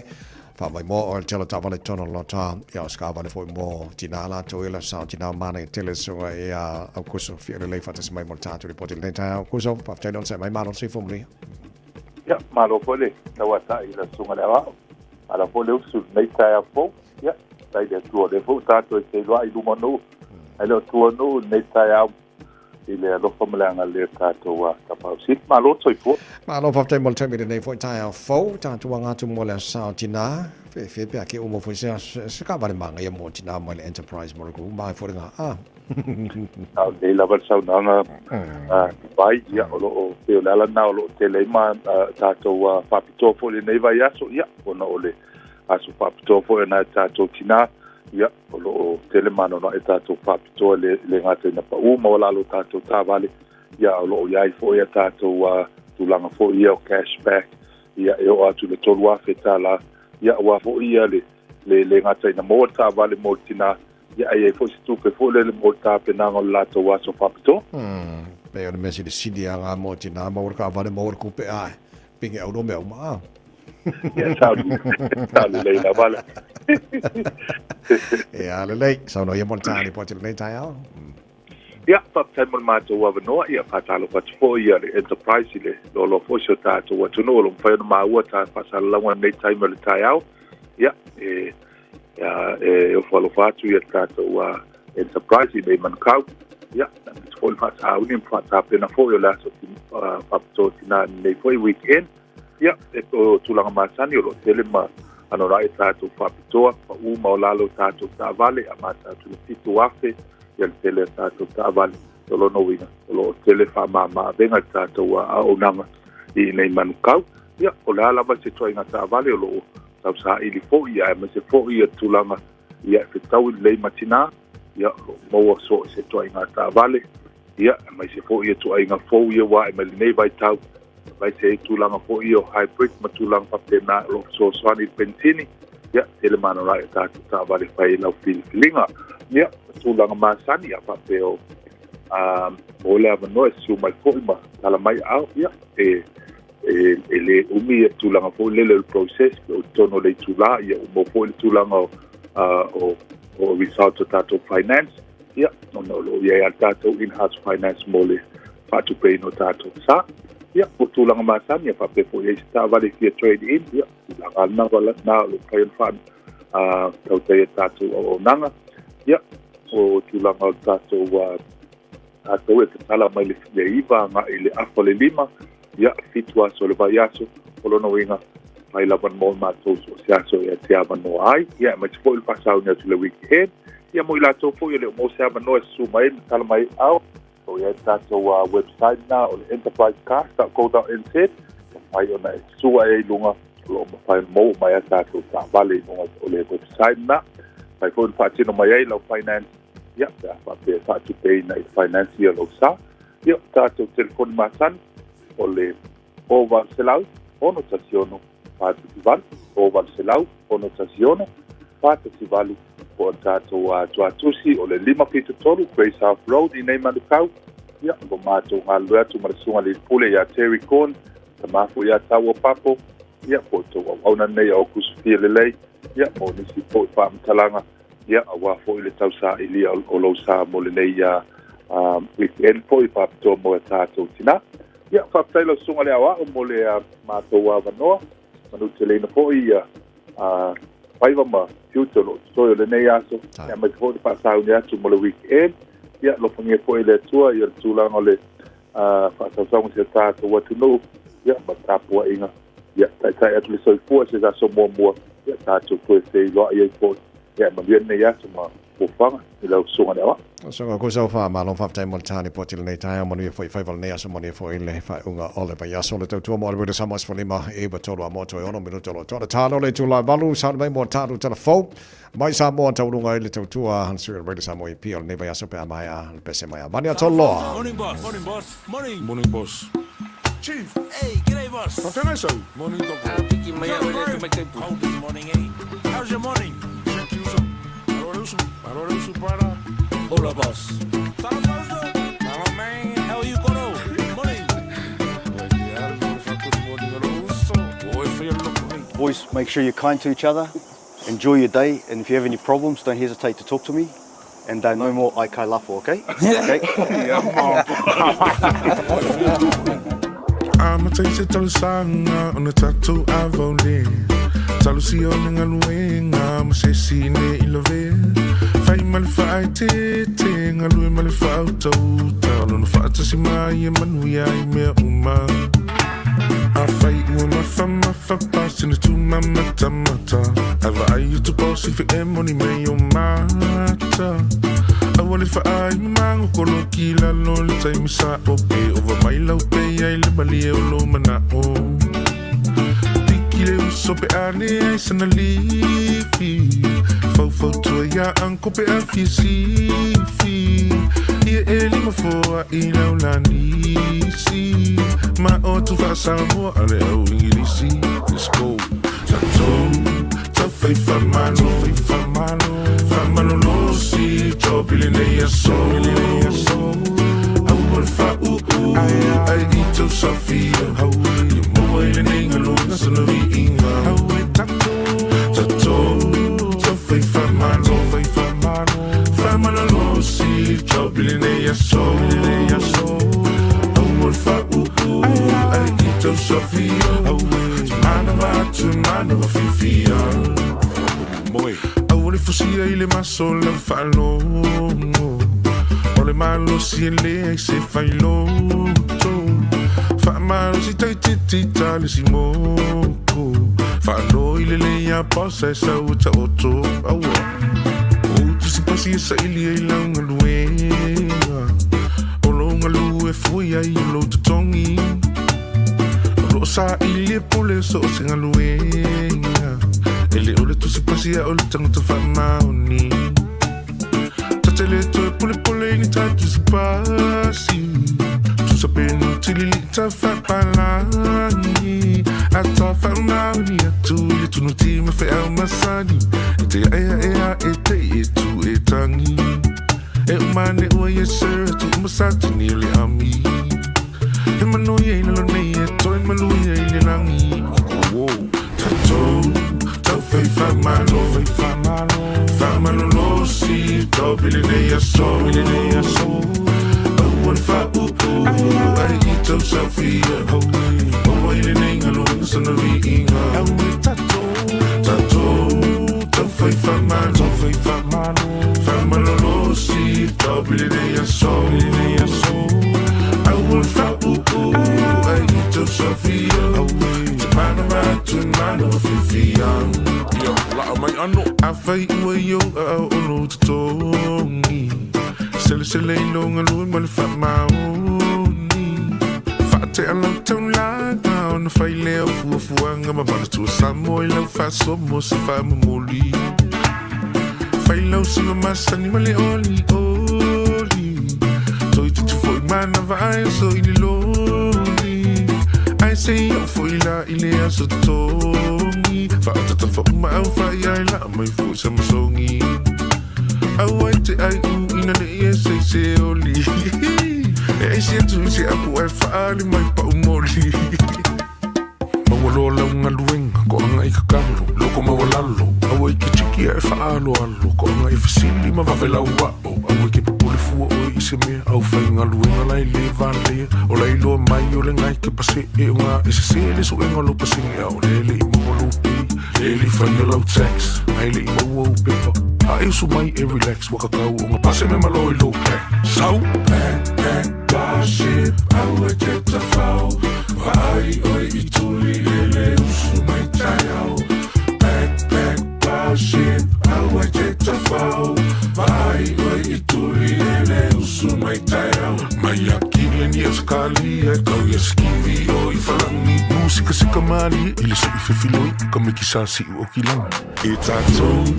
Tau fai whamano, whamano si, tau bili nei aso, au wal wha ai I tau Safia, mo ile nei ngaluang sana riinga, tau fai tato, tau fai whamano si, tau bili nei aso, au wal wha ai tau Safia, Mana fifian Afaita o e seisi Ia e ono sa I teisi O ala lilo tama wala lo Malu I fale, malu fafo Au whaingalo e ngā whea lo fani Mata utile naka mupani E amu ile na pule siri Ele so ona fire seisi Se amu ile na pule siri Ele tai fica e seisi Tasilima I Fatolu Amo Radio Samoa Usimaya lau whaafofonga o le whaapoponga fo ele nei o talafau mai Samoa. Awina sa mai mo oe e lau leiti o whalongolongo le Radio Samoa. Tasilima I Fatolu Amo. O te whatalo whero tātu utanoo, tau alunga o le ngā ruenga o le nei vā yaso, usimaya lau whaafonga. A o whaataria le taunu unga o suenga po test. I le a fia ma le tango fia o nā koti po whala au whaasaina. Mo le vasenga o leo sinia I mtanga ruenga o leo, whale pui ma le toi fuataina. O leo wa whaailoa le mtanga ruenga le taunu uantu o le taunu unga o suenga na whaia, mo le sui komasina malana pulenga. E lei seisio I lātou wa wha maonia I aini a fianga, I le wha o ngaina lea o whala au whaasaina po na koti. O lea suenga sa whaatino le no fuanga o suenga whaasaya nisi, po le sros. Wa whailo ai se whaasara launga I mtanga ruenga I lana upenga te whailangi. O le whai o lea suenga e whaamautino ai. Le tūlanga māwalunga o le ami o tau sili ma le whaamaoni o malu o le malo. I le whaatinonga o lātou tiute. I le tango fia lea o whala au whaasaina. E leo whailo ai na le mtanga ruenga. Pe whaafia o na whaia ia suenga le tau sanga. Ai o le te mua le nei o whaia I lea tūlanga e pei o na whaamautu. I se whainga whaavae. ua maea ona tapena. O le whātupeina o awa o ngā alo ma whanau o le atunu o lo o awa uina i le Universitea o awa Samoa e le taungo fie. Ma o nisi o whanau o lo o fisoasoani tupe o le poloketi miliona i le tutongi ina o lato pili. Peitai o nisi o whanau o lo o maua le fisoasoani mai nisi o Samaria anga le lei. E pe o le malo i Apani ua tauala mai le whaalaputonga whaavae o le Yasaki Kisuna Foundation. Le whaatupeina o mata upolo a o ina i tonu o universite, ma e to luas fulfa whanau, e au fiaile to iwa, o lo sua ina le whailonga bachelor, to lima o whanau o postgraduate students, to wha o lo sua ina le whailonga o le master, to tasi o lo sua ina le whailonga le PhD, ma le to lima o whanau i o lo a onga le vasenga, o le tausanga whaavae po le foundation.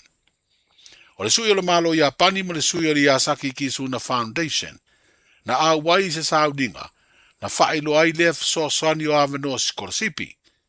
Le ana momori ai ma le whaafitai, a le pulisiri o le Universitea o Samoa, i le anga le leipea o lea whaalapitonga mai le company o le Yasaki, sa pito to tere o tātou tangata sa whaingaru ngā i tausanga ua mawae, a o whaangai o ia lea company i Samoa.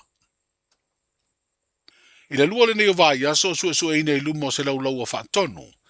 Mo li mau o le whaamsinonga o le tama o pokati tuu, po o pokati whaatau i. O leo o mai o whonga ina mau o leo, whaapea mau te te ea le o lo molia, i le soli tu la fono o le fasio di tangata whaamoimoina. E peo na whanu ai le so i fua o se ali i leo satini, whaapea se tama o le fio anga o no fuali. O le stofi na tu ina atu ai fo le sanga ma fina unga whai ua lo ia leo, whaapere lo ia lo tu lai mo pokati. Ma o le asfreido le nei vai aso ua tawalunga ai, i le saunanga whai ua le tamai te whaamasino, o lo whea ngai ma lea whaamasinonga, le fionga le utele e nia vā mata tuatanga loa. O na ta oto tuai le ilumo le laulau o whaatonu mo le lato ilo ilonga ma se whai unga. O lo te leo ua molia i molia ngā leo. Ai o lea li leo satini ua maliu, o peni a mina perite, ma le tama fās furu mo na tupu tau sanga na whanu ai o laso i fua, i le ngai o inga o lo tua i ai pokati, i lona whao ngā leo se la au malosi. Wa atoa le tau sanga ma masina e fitu, o nofo tau fia pere wa ai ngā leo ua molia, i le whaia o lea sori tūla fono. O leo sao ni Samoa ma le lolangi e wha manatu lea so sao tinao le nei tau sanga. Ma o se aso tau a tere ro tātu o tino, e wha whitai ai le sao tinai to tonu o ainga, nuu e ka le sia ma le malo. I Samoa o le porokalame o le aso tinai le pito la aua le malo. Na asi ai ni tinao le tātu o tino, e au fi ai le fionga i stama i te isa. Wau lia le te isa lau tau sanga o latu soi fua. O whaeloa le mtanga luenga o tina ma tama i tai, a tina e o fio anga maanga fiso o tai na whea ngai malea asia singa. O se whaelonga leo ni tina, o le tātu mutunu ua tere do latu sao, i au nanga ese, ai mai se lava o le whaafua loa ai ma lo latu soi fua. O le fionga le tama i te isa wau lia le se lau o na tausanga, o le fionga i a sister tolotea, ma tina o korotita le au pepe o whaastoo, tausoa le iua fata o whonga poa, ma ele ngata le tonu o vai pua. Ele ngata sa sia mta ngā ruenga ia tina mātu tua o lea tunu. Aina whaia fo i se porokalame, wā mana i ai tina o lo a vea masui ta maa i tai o nuu mafio anga, o ne tā ua le lātu tautua lango, i le ngā ruenga sui o nuu po o pule nuu. O le amana i o tina o lo a vea masui ta maa i tai o nuu, sa a wai le minsta lango le mta ngā ruenga na ia wha whiteia le ngā ruenga whai, a ia tina o Samoa. Manu ia tere le aso sao tina, soifua. Talofa, we're the Casitas. Talofa, this is Pat Lam. Talofa lava o a o Lapi Mariner. Mau pela o litio. I le Radio Samoa tasilima iwa tolu amo.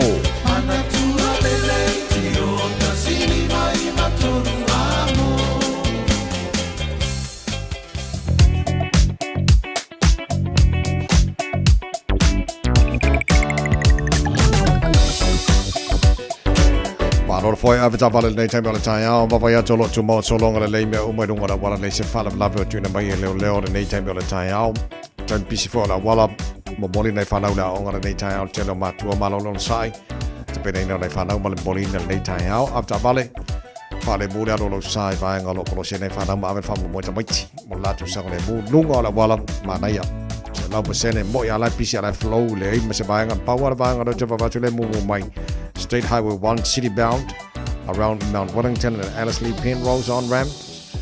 Isi vai nga umala wala so longa lem saunga de mo me umala ne foi tai fo malor foi malor sila out vale ya ona na fa natu lava mo oi usta ilunga tu la fono la wala saunga de mo ya ma wa ma vino la senga nge ka fa mo a Talofa o tu finga le tau tala ma eselo fi fa longa le breakfast le radio Samoa o te ma ona. Mai ngā matara nei taro le taura nei fo I tai au fau. Tāro a matamai Samoa, luas fulmal toru o I ele mawhana whana le ea. I Samoa nei vanga le tai au tu mawinga langi le nei le tau I Samoa nei fo I aso for Rayleigh. Whaisi vela le ea. I Samoa nei aso o tolu se funtasi anga le tolu se malua degrees Celsius morunga le pevela. Lua se fulum ma le lima I lona mawalalo. Good morning, malo si fumanuia pa anga le tara pokalame. Amerika Samoa fa benafo I Samoa. Lungo le Facebook, mari YouTube, fa bena por tanto FM 106.1 I Samoa. Maro lava le soifua maruia. Mataro fara tino, so se vango Australia, nei time o tai. Good morning. Ai va vea o kori kai walanga pe va vea kai mia maku nei ro tau. Lima lo il maru lo le Canberra le mo. Australia wingo le tau fa mo winda mo la mo Canberra le so. Para fa so na awa o le tau le so atos lima mo ro na maru lo fa mo winda.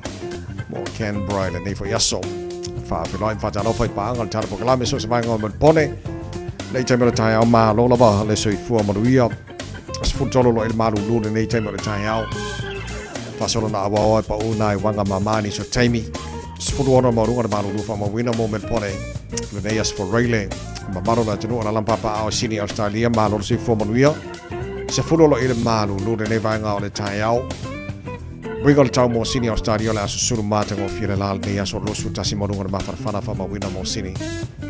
Nei foi aso fo wata to via Brisbane ma se fo mo yes fu lo il malu lu nei time o tai au. Wingo le tau fa mo wina mo Brisbane so suru mata ngo fire la tena ba ngo Brisbane le so. Rosu tolo mo runga le vela fa mo wina. Lore nei foi aso for Rayleigh Perth Australia. Fu tolo il malu lu nei ba ngo tai au fo. Winga fa mo wina tau mo Perth Australia fa solo ina langi de le fo le tau.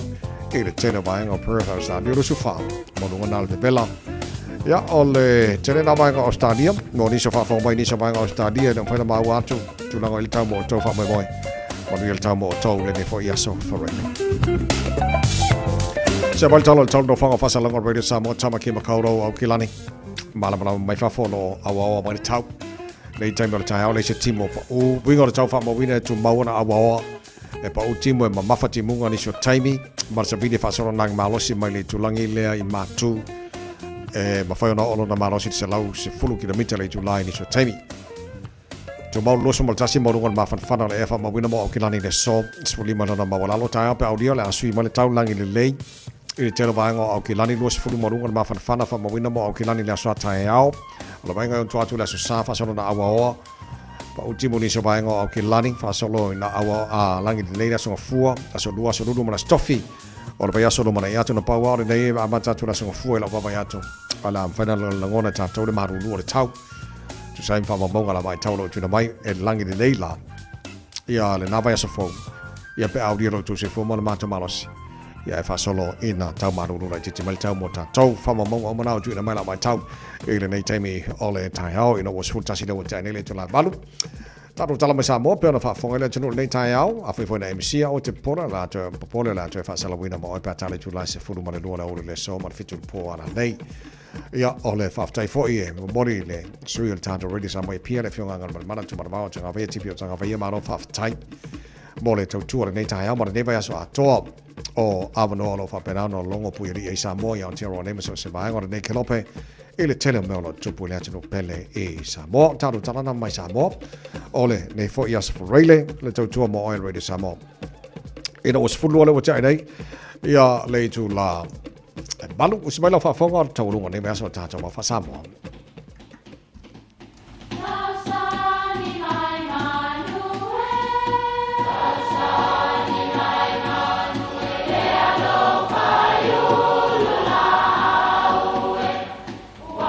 E o whanga manu i ululu o la au, awa e whawhanga i funga o la au. A o le tangata, e whawhanga i upu matala. O le mawhileo o alanga upu mamuanga ngana Samoa maona whaapongai, e a fua i lona sio mianga. O lona lea sao i le whaatufunganga o le iloa whaale aso, mai le tautua se ia o ina pule. O alanga upu mamuanga ngana, ua lanto mamanuina le tō whamanino a Samoa, mana tua fo'i, e tāo fitau muli le atunu. Ua tofu tia ua i le papau. Whapele tala o tia ua, o le toia ina whaasale le anga e whapea. Ua mai tau e tangata o le nuu, e alu lava i e so uma, malana pau whangota ma te tau ma leola i le sami. Ua fia i loa lava la isi tangata, po a lava whaiva o le nei tangata o tia ua. Nei ua i lava i na o i le isi aso, e mai tau mai loai. E le alu tia ua i se mea loloto. A e na o le tofu i vai sua ma vai papapapau. O nei le i loa fe ausi. O le muafta lainga na whai ele nuu i an tia ua. E whaawinga i se tangata ua tau whaatau wa aina. Mai tau antu ali i. La ua pati mai le la ainga i le saili malo ma le whaea o la tu whanau.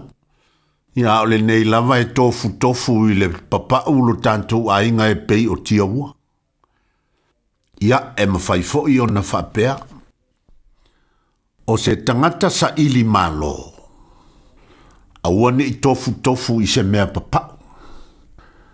Tau mawhai e sa ili le loloto e te tofu ai awa o i le loloto ma le taele o le moana. Le tamao a inga o le sami. O i a le lei. O fi ngota le lei, e te maua i le loloto o le sami. Aia e tofu ai lava i le papau, na o le one ama le amu na pawana o mea e te maua. O le winga foi leo langa le tātou te iai. Awane e tātou tū mau i se mea e tātou te iloa. E tau whātau wa ainai tātou.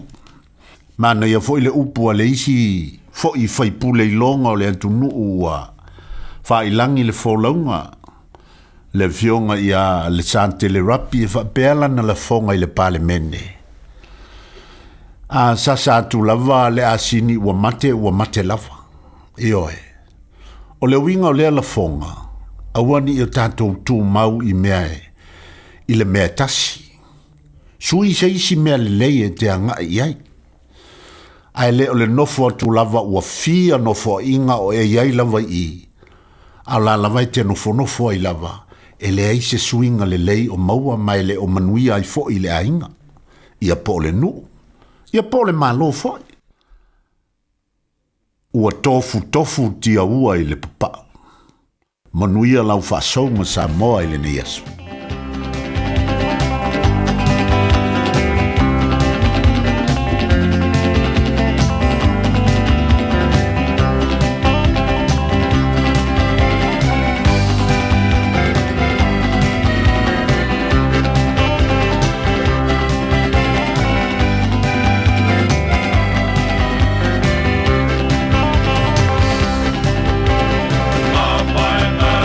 Bita mai o nata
E ai se isi o le tau ainga e whaapea sona leo. Pe whaapea foi. Whaamata e avea le tale i ma le tale maasani e tau fia i lātou mai le whai o lātou mea maasani ai. E tatau na lātou e whai suenga o le tale a ngā i le coughtest.co.nz. Pai le suenga o le tale ma whai loa i le fō mai coughtest.co.nz e le ai se tatongi. Whala au talavai e iai tūlanga la matia ma tūlanga le lei o whala au. GlaxoSmithKline, New Zealand Limited, Auckland. Tālo whalawa o loo wingoa o nei mai MSL Training. O e mo o mia singaluenga i le Customer Service, Hospitality, po le avea fo i ma leo leo, e ma whai ona fisosoani atu le MSL Training. O loo iei la mātou au fisosoani e tai malango ina oe, ma a whai e te anga waa, e ma whai foi ona e a ongai au noa mai se tutongi. Asiasi mai i le msltraining.co.nz pe vala au mai i le ovalu selau, lualua wha, whātolu walu. Lolo manai e amata i nei.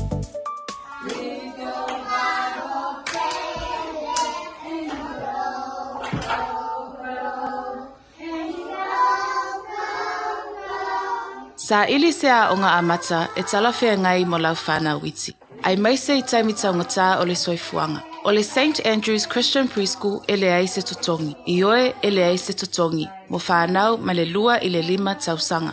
Ta tala I le asonga fua I le aso whareile. Iwa I le tae au a ngā I le tolu I le afiafi. Vili mai loa le St. Andrew's Preschool I le oiwa, lua fituono wha 5 tolu wha. Lua fituono wha 5 tolu wha. Toa tusi se Fulu Valu Station Road o Tahuku.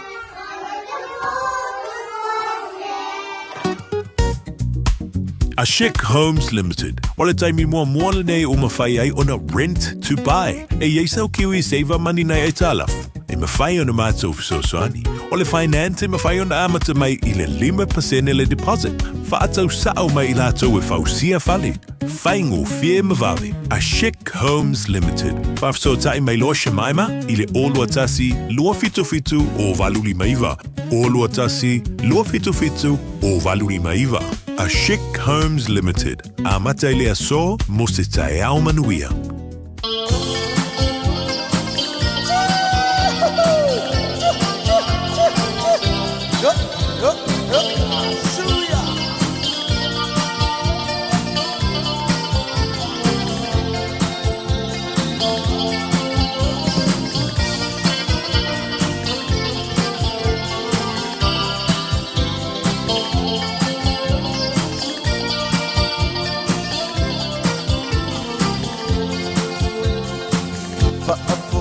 Samoa, o ande o imoa, o le toa ua lepa, e ua o tia I sema, o sia mea ula, a ufa amo imoi, e tofa tuitoni, e ole a Oe tofa, oe la dia, ole ama vae leta ua. Zoe lili ulo ma pau, sa ili se tasi e taua pau. Ole a se ulo uba ayanga ile au.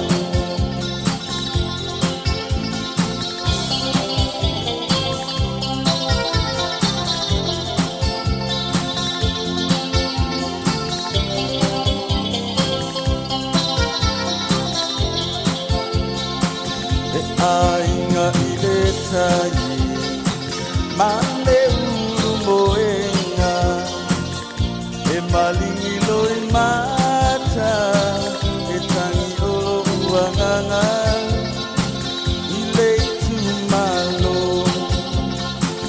ambe I le palapala, ma amanga lo ita, o se tangata I le anga. Oe tofa, oe la dia, ole ama vae leta ua. So e lili pau sa ili se tasi e tau a pau ai ole a se olo ua ai anga i le au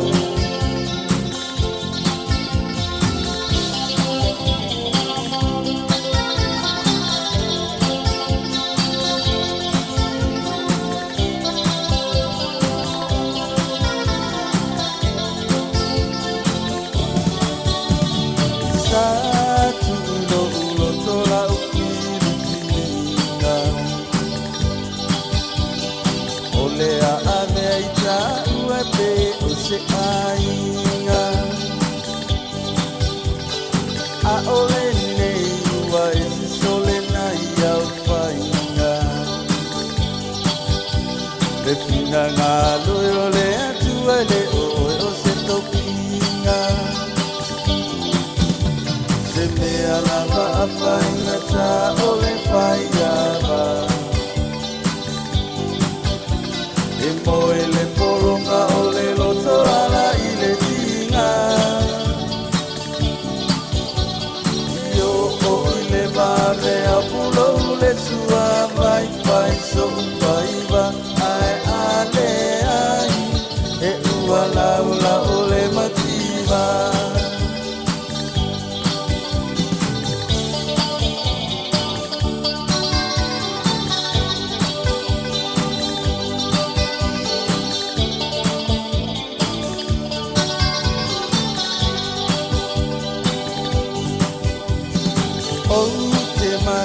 Waina whaato ano no ka o alua e tausu e oni whai mani popo e tau mawhaia o se sua vai e talo ai o lo umusu i lau tamafuna ne i pia ai se mea lava a whainga ta ole whaiawa e moe le poronga ole loto ala i le tinga e o i le vare a pulo le sua vai whai so whaiva ai ale ai e ua laula ole mativa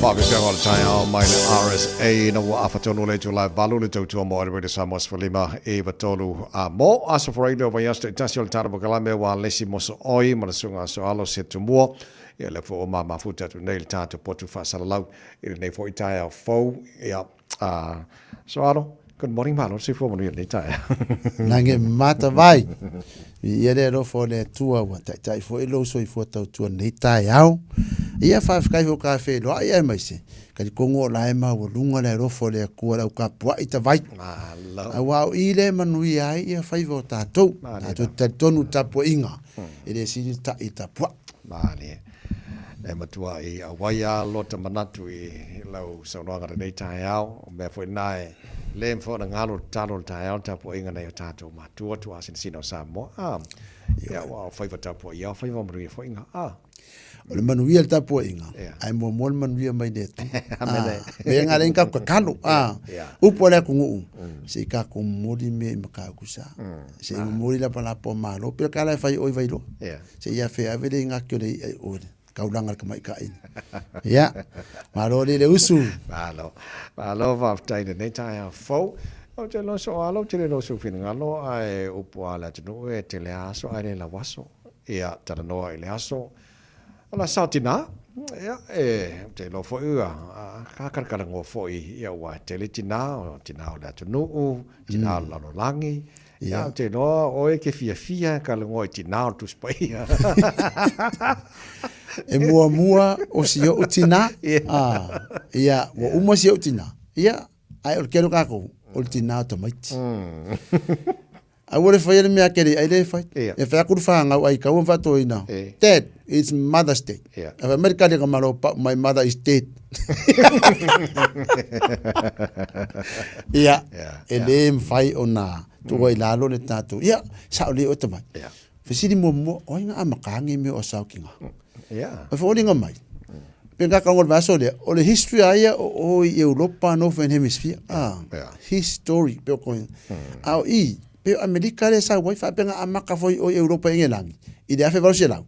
Al kasif o di man ko finga mo mai ka le Anna Chavis. Fa ka wa inga le sa kinga. O nga lo IRM official e peles kenge Woodward Wilson kasiva kasfa longo binga. O selau su kaskausa. Ala. Kanun ko fa ka wa inga le sa kinga. Ia onga she's a woman activist. O mora ka ko ka vai. O ai kinga fa ka wa ka kolang.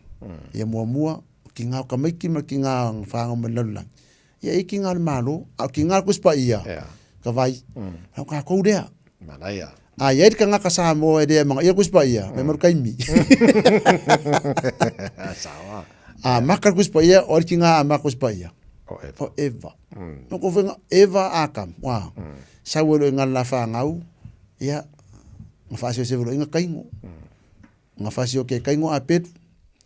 Fa pe va kamera ka mo se ala ngo se ku nga so se ku nga sa we ka mo ya ngo sa do se mu ka ko ya ha mo le ngo ha mas nga sa we ha mas ha mo di ya ke dor ki nga e se do en fa mo fo de fa me o kala ku spa ya so e ka on fa fiao ki nga ya hana mo ko hanan pe ngar kai ko ro er kan amu a se fingo hana e de se fa ai fa ade fia ia han pe am vo ia fa la bolu ke ka kalu a fia ngalo kam ore ka kalu le ko hana de kalu ngane memory ka ukal o de ar kalu han samwed o de ar ngalo nga sabe ngofai ka wonu pikia me ka vika ai va ela ku ya yese oi mo ko kere kama kingo le ala va ngale ka 15 mo ko super rugby o pele me ese me dei o de fa ko ngale piki ka lo ki oi poke ko ia mai ya fe o ia Fari de ko ya ka vika yeah the rest is history o nga o mi de nga di umala ki nga sitting mai pikonga o ruta o le lofa fa fiki de si wole ko rua ai sa wa ruta me ka kio o me kio ki ai ro ko fai mo ko lo fai mo ngu ka vai na vola fai kio na vola la unga lo de o la sa ki nga le fa ka winga ia nga o mi de nga di umala ia fa solo mai ale amo ko la va ngale ia Samuel matupu no fa alfa ka oko ngai fa me fa ka oko ka ko ta vai fa maka mua ngai fa mai ai fa atongo la o ingata ma ai au ne tu la fo ere upolotina ai vai au ko la fo ere upolokinga ai fa ai fa ka oko ko ka singa fa me de muedu o tina a mi o le e siri don tau pe nina oi se wana maua o lana fa na we fa fetai ya te ia lana tani e vi ate ai fa ko la ya o le sa o le kinga o peisi nga ka masingi o le ile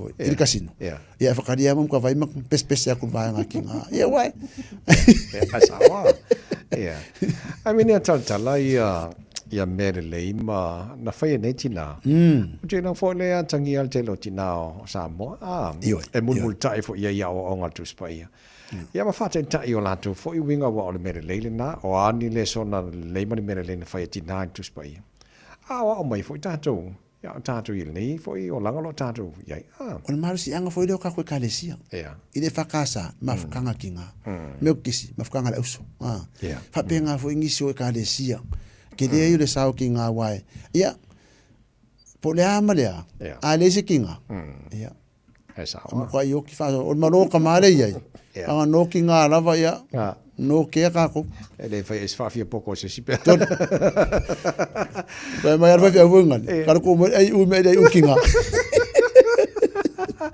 ale ala si le fia ile ia tata no fola malisia ia mo telo le fa fo mal telo na se foi e ala ka le kala ngoia le maru mar malisi le ne ole mafua anga na fa ngoi marisi ona no tau si fiene mo ki ngoi ni marisi de mal mal mafu anga le mal mangi ya mangi ya ka wa ba ya sa Mary comes from the word Mary the spirit of Mary amo le marisi ia a fora ia me fo nga ka vai por me nga linga ka pwa ia ka koriko ia sangata mario tu mo er kalasia o ele ali o manuel o film se vai Saint Mary or kinga va per kinga le ko kinga le Yesu que ngi se kalesia se pula ka malo mo ko sa o le o de madu walange ide ko popele man ba ki ngo wa finis kenga ke ron kalau si nga of musu ia ngaru ye sodi ba yo ma di se ma fo mo ya ma di yeso ia esa o le pe da ke nga fo ka vai o ki nga ve nga fo e la ku ala ya mari ma ko fo ki nga nga or ku ma do ve e ko ru e ki nga o mari o mai ngo e singa me o Salome me si o Salome Maria e o Maria ki nga Yesu o Maria le makakala o Maria ka va ka lupa it's all Mary don't be venga fo waya e ke la ya Maria e vai Maria ngive Maria Rosa Maria koreki mo kwa fe ka ya o Maria e fa pe Moses sorry ku ro me nga fa sawa va mo fe Moses le si me ka wa le so Maria ma nei so me si le ma la ma ni si la ma ni si le ma fu aga mai phone le ma ni si ya tu i me do la ma ya le ro ma fu ma ya Mary ai fu ko disia de no ko penga ngai Mount Albert Marista ko disia de mo kengi usana Marista kengi ai Marista kama foi vai ngai fu ngale pe o South America a kama o ropeto a kengi o ropeta okay malo ia wa te lo la wa ma tang o fo ia nei ba nga wa e fa lo te le nga to tina la lo langi o tina for to spy ia fa foi mo so mo na yo tatu tina fo i nga tu mo bona sa tina la to e lo me alo fa o me nga fa ya so ia fa ya so ia fa do lo ko fa ka e so ko se furu fa fa ka ku spy ia la festival so ko se furu o kula fongo fia kula fongo lima na fa me ya vata mama tina ade va ana kasi ka ufa ka vai o ke fongo kasi ka ufa au fa mo se ko ese o fe mo ese pu waka ia maka u de ku fa ko ho mai kangaka e kula fongo lima sa u le ngakinga fa de ku fa mo kangaka lo so ya va ka mama kinga aisia ai fiola umi ava tinalia me foi nga vai ora vai of pai na o amma ka ngela o mother state nice pede ai sa me aro fa ver kinga ka me ki ula me aro fa ula va me aro fa of pai ma good boy ya mami ai sa mana ya matango fie le o fe wo il tu ale Martin Hotel se nei foi ya savadinga o tanto e wo lima masino tu sanga e vai nga mo le fa u terminate le si intake for what you like pe tata no last 3 weeks o la we tu e u foi kasale Martin Hotos onga tan no communication skills environment terminate the wo ma social skills le era lo tu e nga terminate e so swani tamiti la itine onga ua kele mai le social media o le lava se kai me mafuka i makua ma le vambar kangaka ai ua kele le banka pakar ke fong ngala ngale Martin Hotos lo ka pengi kai mi o le me fa nga ma ia yu fu ka si fa ngale Martin Hotos ai nga le fa foi ko so fa kasi dia la ka pengi ia ka le o sa mongalo ai au va ala nga va nga like dia de oi e kala foi ko pe o te foi to mo so ka la ifa ngi le nga ya o ka la imbe fa le sa wa le sina me vai dal Martin Hotos eles kamar ora vai le vai kinga a vedere sao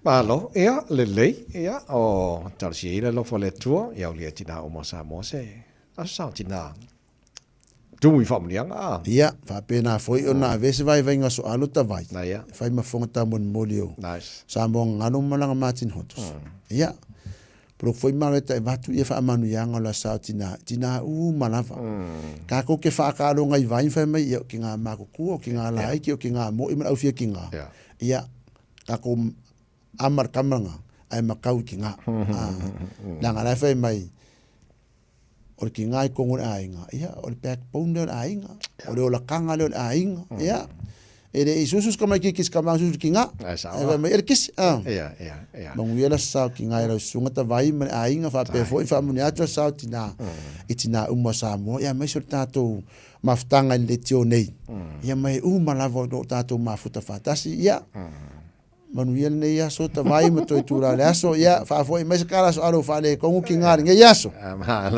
alo fa tai mole nei tai au ia mo ni foi la santina fa tua ma ka foi la foi le va pa dia tai dava ia ale so ma solo se tu mo mal tara porque la me tina ia male male simos o yo ne foi tai au e no to se fulfitu e ba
Chris Chase mai moso ruta mana omi ina mo tois tolo minuto lo tora tana le tu la eiva el mana tolo manu yele nei tai ona la famana ngara le tar ma tai le langi fa fonga le te lo vaenga o lo tu ai Digicel mo tātou le ngato SIM card sa mo data sa whangai na ila Wi-Fi lau internet sa mo ka ko kalo ka ko vai uma vai sa salapa vai yesi o le whianga no pepe la whamanino nei vaenga o moia mo le whaitai fau ya malo si whamania la pepe le tai ya malo le sunne tai le sunga le wa a tonu ai wa umana pai lau fata wole Mother's Day talo fatu fo I pa angal tato po kalambi ai mene misena itama olo opisi ni tai au di suenga malo fatina ya wai pa wan le aso o tato tfale tonua tavai sa ole lei te fa tai o matu tuata maiti o lau o mau fai ai o ko o fai me alo fa ko kinga o mar kai mi go fai me alo fai o lokinga malo fa tai we fa na tu leta ka ka wa fa se malo fatina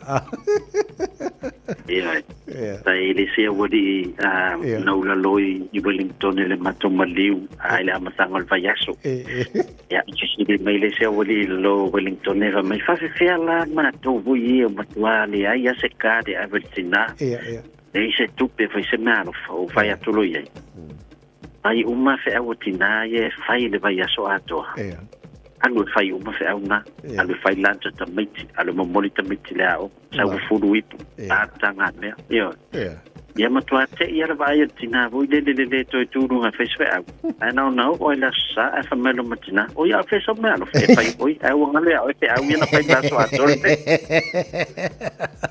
ai sa le le se fai fo sia nga ka bala ko yo ya le le sa no ya awat pole pa pesa la fosa se de ni fa ngale to tu ane tikista le my cash ya ela va so top up lo sfrutta la presidiato o le uomo molta to lisi se fu ta to numero na seina ya ai pata to entry se foding me fa manuel na mosa mo nice pata to ya dasi lo tolu toma tasi fiti tasi pa ponikini tasi van watu ya a lewa mo sa mo ya tato entry se fa o le tato entry mo le top up sa la foi sa mo le numero fitu lua tolu lima lua fa o le top up tolu sutala o le numero sa fa unga di le tato numero over se lau o le o lua o a se lau o le numero na le o manumalo le se tato lima se lau ta la New Zealand o le se tato lima se lau ta la New Zealand o le numero foi o le top up sa la foi sa mo ile fitu tonu lima valu fa lima top up lo suta la foi sa mo ile fitu tonu lima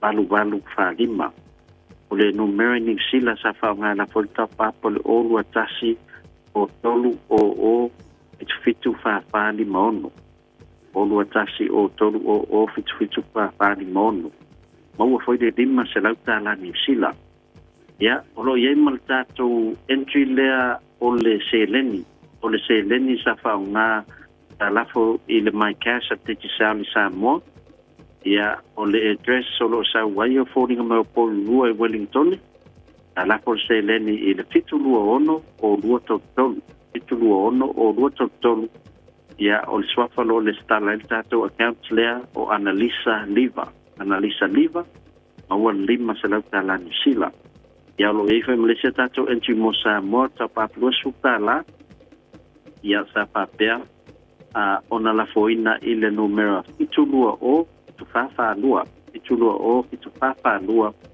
ya ma o le numero sa fa nga evident numero over se lau o le olu fitu tolu o iva val tasi fa lima olu fitu tolu o iva val tasi fa lima ya ma tato entry la na fa mo sa mo manu malo ile tai lima se lauta la ya mala tam faita vai fa afso tai ina yam fa ona fa o ye la tu selen ya fa ye la tu fa ta mala tu malo fa ya le yo o ile so sa o tina o lo lo manei ya mo le toi fa tai tele ya tato uma sa fa pe ona anga va al tato fa to ya ona o pa wa se ifo o sa ya fa tato enjes o manu malo ya fa pena fo inisa topa pitonga vanuatu mafiti le foi e maua whaminianga.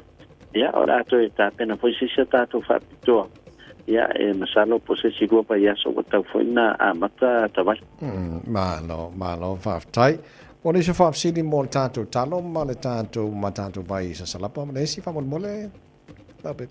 Ia, o tātou o le update lata mai mo le tātou talo, o le ua titilo atu po le vai aso mo iuni, e tatau ona tau nuu mai aile tātou container. Ia, mwhaalau ilo atu ai fo. E nono winga e reise tātou talo mo le masina nei o me.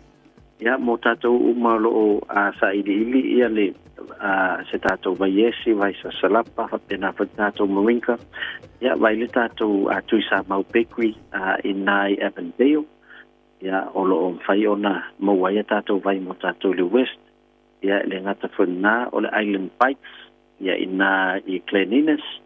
Ia, I'm faithful on the Mawai tātou vai. E whapena for the serve with love inai Manrewa.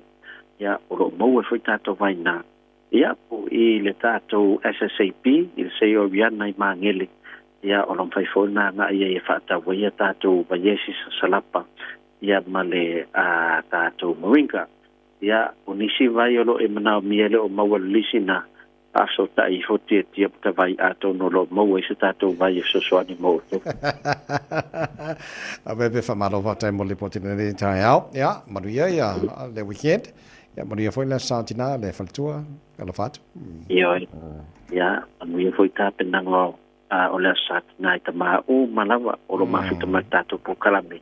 Ya, me se foi na fa na le se malo facili na lo le sta. Yo, sta ya tina. Ja, e for jo na leise visual kon basta. Mo kwa ka fi. Tele ata vai mo le pa. Lo fa tai, ma real ne aso. Ja, se foi ya. Le fionga lo pepe tuna tale le ne male tanto li poti male vigi sala ne foi tai fo. Le tautua mo le Samos for lima eva tolu amo ina watoe lima mana fa minuto lo tole tale le tu la eva. Mana to real time lo fa maranga le le tara matai le langi fa malo nei matua sa ta pena nei fa naure nei tai au a mai so nei tina ma lo le on sai ka sia ngap so so ni futa ma e nei pisia fo ya tina e ta pena nei ta mai ti ala nga le fa mai pai pa ta ma ka lo fai si fo yesi swing ngi ka usanga fa bon bon a nga lo fa ta sia ma fo si ven ma lo le on sai ma fa moi ba fo na moni nei fa na la onga nei tai au ya mole toi ta mai tila onga o molo fo ngai asfale ya ka ko maro lo fo le mo weekend ya malo fa malo si malo lo sa nai tina foi nei tai au le keli na keli ma se pese ma nai mo nai tina toi mo le toi foi malo fa o malawa mo tina le tino te pai fo mo toi tanga I eu chiu te fai te pale ai tono ai nga e kalesia ma tato malo mal te talo e mo tina o mo samo se aso tina maria ma fifia olo unei no solo tina o te momo lia tua alo faana la uma atawa ele fa atu saina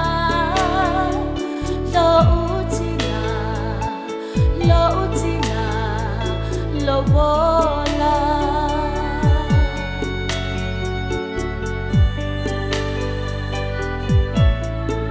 le mata no fie o le o la ngane uwalasi o mai le uwa fetu le mai fa awila matani o tele solo muliai pe o te fefeiai lo utina lo tau se a sautani atu se a Mama ua e palonga mafita ona oa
Ne mora le tioni sila Pasifika, mola no tapoi, mai just atu.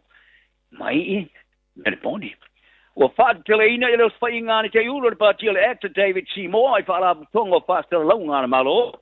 I don't ta wai e yesu ingo anga mai pulenga ole le tioni sila a to fa tulanga na malo yana pona patonu. Ile tadia le tioni sila o matwai pui pui ai tu ma o tiona tala ile kia mala yai in ya o fainga fa porkiki. Ile taua i se whamtalanga whape lama ki aere whatuatuanga o tangata lau tele male ki tununga ato toa i whala apatonga. Simo ai whai on sere le tuani sila mali television i sila. Ai a whao ngana na whatale telenanga rungal pulakalame ale the platform. Ida maso mawai. E oso wha i ai i ale nei whala apatonga lua mawahenga o pulenga. Sa oso wha i e Simo ala tamai nei al whiwhinga o ele le tuani sila John Campbell. I lana pulakalame le morning report.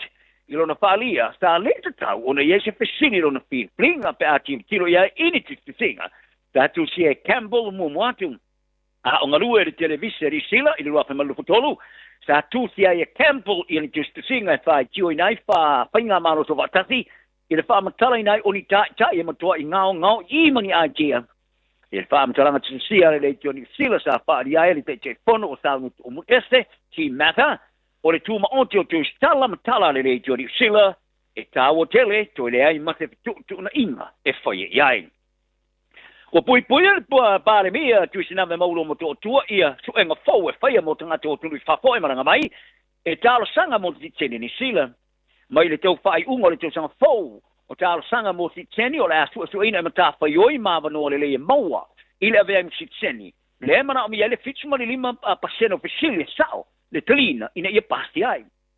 O vesio le akavai mata upe peo tula fono le aia tau Bill of Rights Act. Soli tula fono patino aia tau e palo tai. Mata upasi silo fati mkalasi. Ma le fati tula ngana o le malo. Ta whaari ai le tamata minister pe maranga inga Brooke Van Velden. O le a mautino ai o tangata e mana malama. Ma tau tino ai le tau tua whaatino i ao ngā o le sao tonga le whaatemoklasi o a veaini sila mātunu o mātango whee. Ai o whai tionga o pisiringi ina le sao o ne suenga. Whaari ai ele tamata i loia mo pe maranga inga Buja Sunda. O te fofoe au noa le mas whawhi taholi. Ma ia pesilingi ai pe o tangata ua avea masitseni nusila. E leo whaasoina nei au ngā tāua. Ai pe iai fo ni whaamaunga e whaeloa ai. O le ilo nei mea, o le a avea ai matangata sitseni. Pito sili atu o na lei. E ulavo Amerika ma Australia. Whai a poin su enga whaapea mo tātanga sitseni. A ere o te tūlanga le na ua mapo. O na muri ai ni usila. E pena whaalia e sunda. O le tamatai president o le soso tangata whainga ruenga mai atu nui whafo anu kaloti. E le o mautonu fo i nei suinga.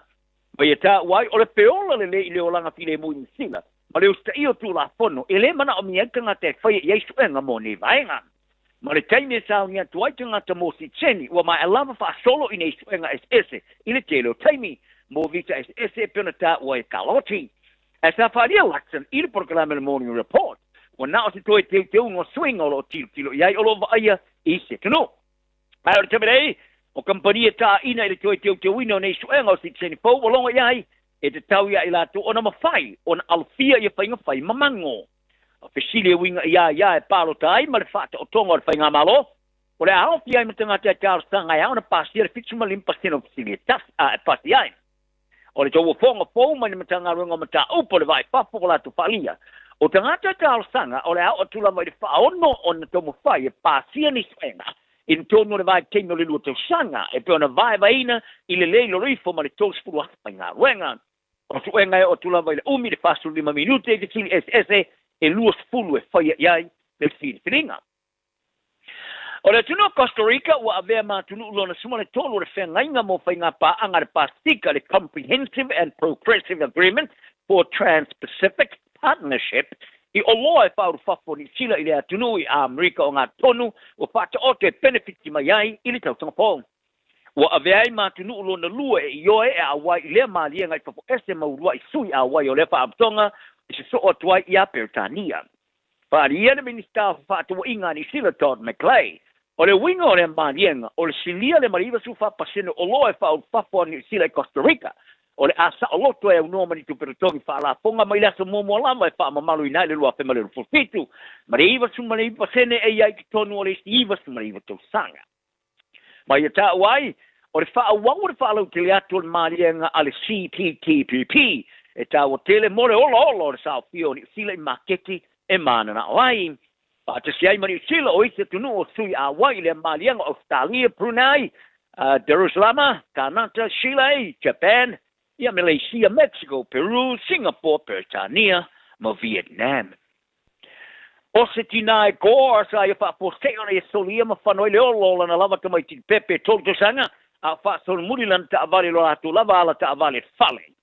Ka wai sa solia li tamai titi sa solia tamai titi a tomo whaile tina e whaavanoa no whanga taonga le mumola na whanau e taalo ai e peo na whaalongolongoi na whaamasinonga. O Christina Rose Kumeroa e tosu te seusanga. Sa whaasalenia na whaamasinonga whaitumalo e goa e le sururu. Ina ua mai ona i te utino le monio le aga ta vale whaatamala. Ta mapo le whanu le ola Malakai Kumeroa Philip. E tu sa mari tustu singa ta whai o me monio le umia le lominga na Herald ta uan. O le whaala lave sa tu pumai le whale lava o le ainga la sumo mo i anuari loa whemare le furima. O Kumeroa ua mawhai neo na whai loro na ingoa ta e tom whai whaatuina se papui pui. I le ala ta vale alu i lo lato whale e whaavanoa se no whanga taonga le mumola na whanau ta awai. Ma ia whaasolo muni eri ta avali tua te puni ai le avanoa. Ina mo tau mo whai e whaasolo muni le ta avali tua te puni ai le avanoa, ma whai ai te mai ki o ese, peitai, ele i usta ia, peitai. Ta whai le mula vai Kumeroa, na whaasolo muni le ta avali i tua. O te tala le whai toa matala no i te mai ki male vai tasi, e whaatau tau i whafo. I le ata video sa po ina, o le whaalavalawe sa po ina, le whafo se. O na alu sa o sao le ta avali tua, ina u whafo se, o na tui le vai pingchingi, na i lo le vai tau fi. Ma ta tai ai loa ia Malakai mo sa i lunga ni ta vale. O le tina sa wha manu li ai fo i le wha lave u whakalina i leon spuli tula e whai ngā rungai wha la tonga tingata ma se ia le sene mo se punu mane lua masina. Ta longa, O le tene te alo lau ka pi like te mai tai Kiwi Fern na New Zealand o Tesa Pule o pata o toina mo lesa pata o toina mo mo te alo i lanta alo mo mo le tamaranga State of Origin mo le au Queensland ni le baso dei ma ua vea foi o ia ma te ulua te mai tai te alo New Zealand te alo i le tamaranga ino ua tuia tu la fono o le mwhaiona ta alo mo le tamaranga pastete a Australia o pule sa pastete mai Queensland ai le a tolu su tolu on tausanga ua mawhaiai ona whaatanga o ia whai masuia le awale maroon. Ina ua mai ona whai swing o tu la whono le tumai nei. E whaatanga ai tene ta alo whaavao malo ni sila ma Engelani ona filia ta alo aing. O le awa New South Wales ta manu malo i ta longa mo mua pastete le nei vai asma su ta tiliono. Ai o pule sa vavina filia te tonu. Ina ua lavea le ulu le tene ia Mackenzie Willie. Ma ia kolosia ele le ne skoa mo na au i le na o le pau e fo i le na o le skoa.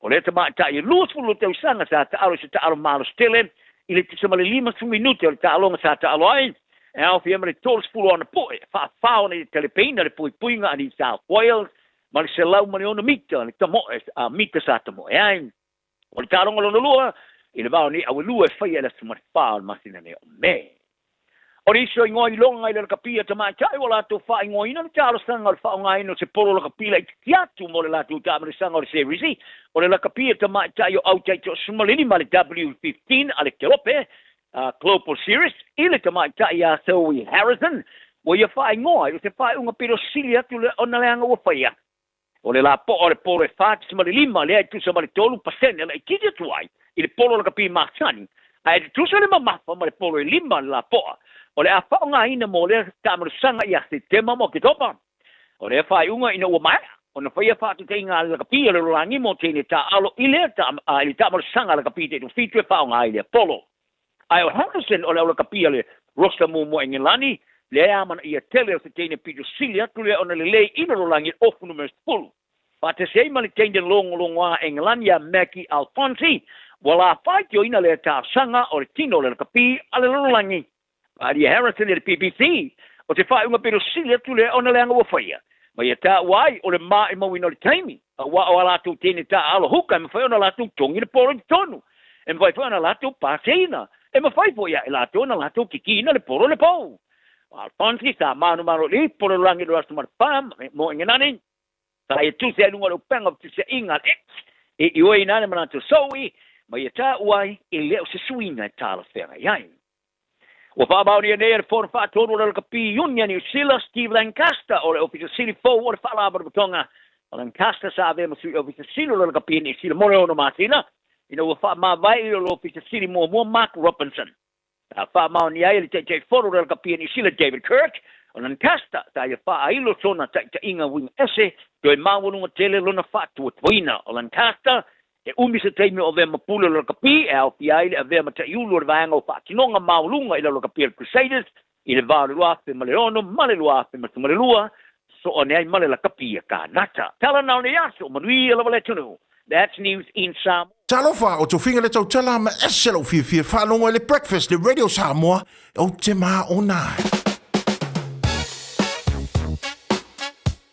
Au kilani saute o sa ili se Samoa o e malo ai o le Enterprise Motor Group manukau o lau fale taavale wha moe moe. O tele taavale matango filfili mai ai, tele le fisosoani o lau whai ngā luenga mo oe, mo se taavale talawhia ngai, su mai i le 5 Grey South Road i nei manukau. Asias fo i le upenga tawhailangi enterprisecars.co.nz, pe wala au mai i le oval selau, 5 lua tolu wha. Enterprise Motor Group manukau, sa ili, filifili, ma ave loa lau taavale. O se tala fia mo leo sautina, e se full cash prices ta i 5 se lauta la mai le Digicel, e te anga va aipe a lafo sau se le ni tolu se lauta la pe silia tu foi, mai New Zealand ma Australia anga i le My Cash a le Digicel i Samoa, e ma fai foi ona maualua avanoa pe a lafo sau tapa lusfu ta la pe silia tu, mai fale o loa supermarket i ma pamu penisini, o le a fai se i le asfrei le aso valu o me, e ia inga o le reifa abitoa, maru e tele leo sautina, mai le Digicel. This is a huge reminder. Sorry, that was a bit much. This is your big reminder to do that little job of getting your winter immunisations, including flu, booked in now. They're available through bookmyvaccine.nz or your healthcare provider. Le Shine Dental, lau fale fa inifo fa moina. Lato te fa ia fofa tal no ango unifo. Ia so lulu tai tasi. Tele e wala e me fai ona tutong iai lau tong fitinga. A fio mai loa ile 5 Great South Road Manukau. Bevili mai le lua fitu ono onu fa. Lua fitu ono onu fa. Mo Le Shine Dental. E ia inga fa pito. Alofa, we're the Katinas, and you're listening to Radio Samoa on 1593 AM.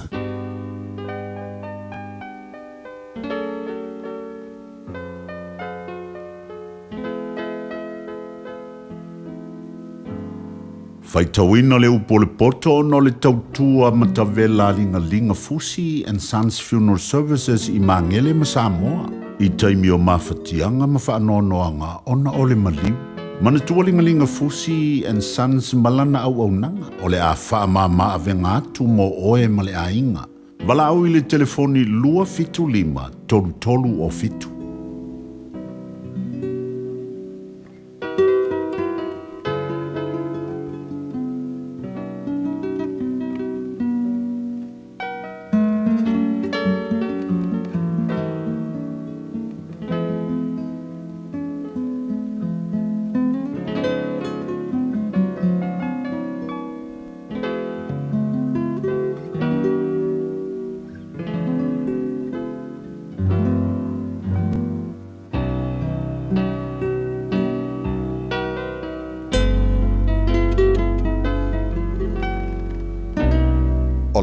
Poto whapitoa mō tina umo Samoa.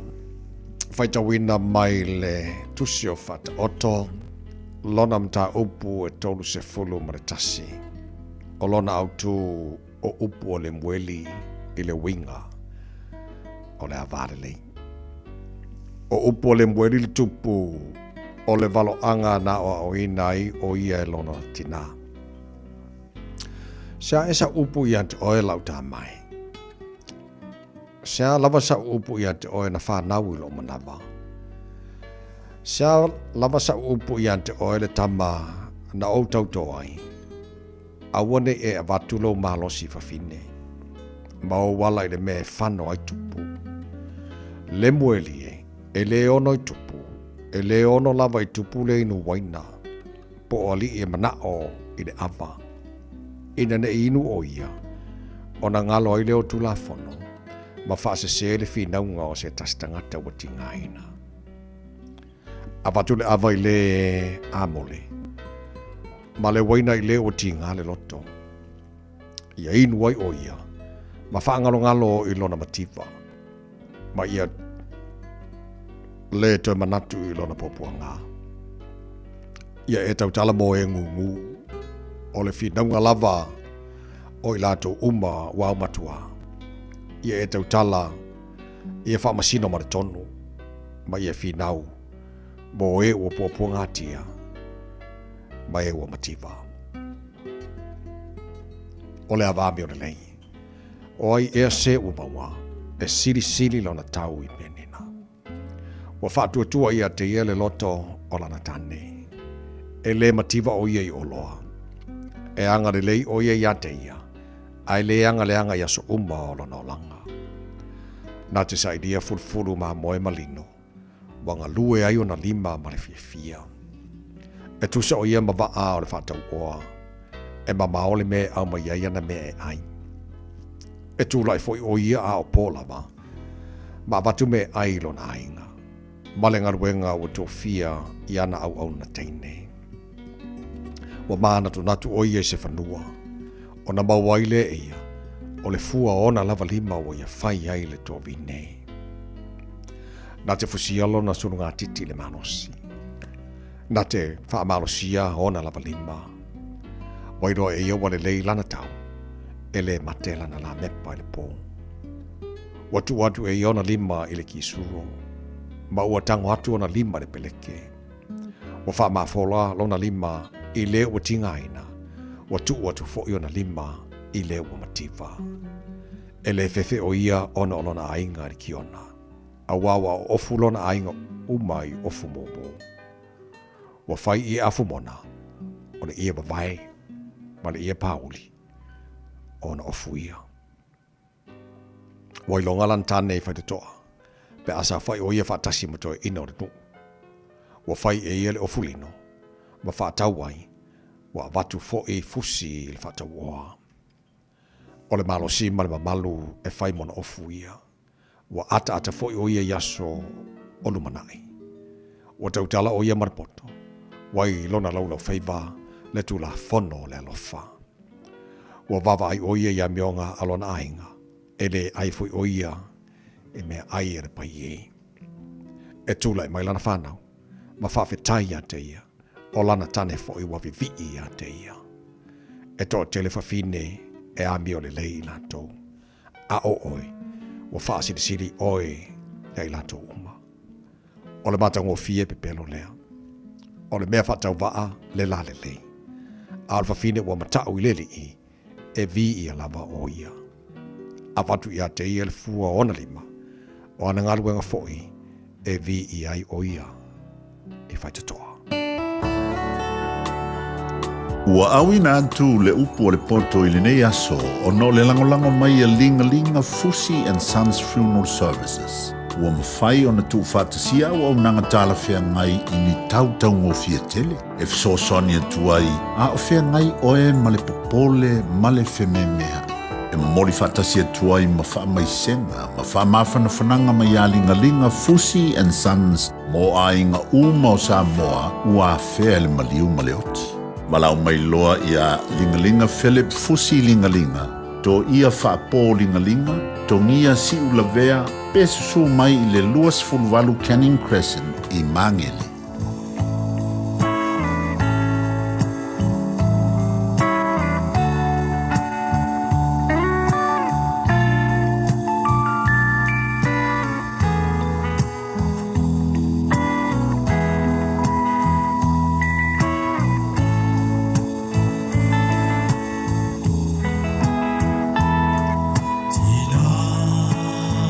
Tina ea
Radio Samoa. Oso. Son, fe o kausinga iau makari ila manga iau lau ka vale fou. Aboi amu uso. Bag. On Enterprise Motor Group man ka. Mo uso yait kaya wangi. Lei yang whakamoe lau whainga duenga. Ai o aku rea fia o show lau ka mai lunga lau wala. Pa o koe ngā ka vale. Piki apu SUV, van. So koe ngā ka vale ha. O fet faltava. O le lima ongo fiku Great South Road man kau. Pe vile le over se lau lima o rua kodfa. Enterprise Motor Group Manukau.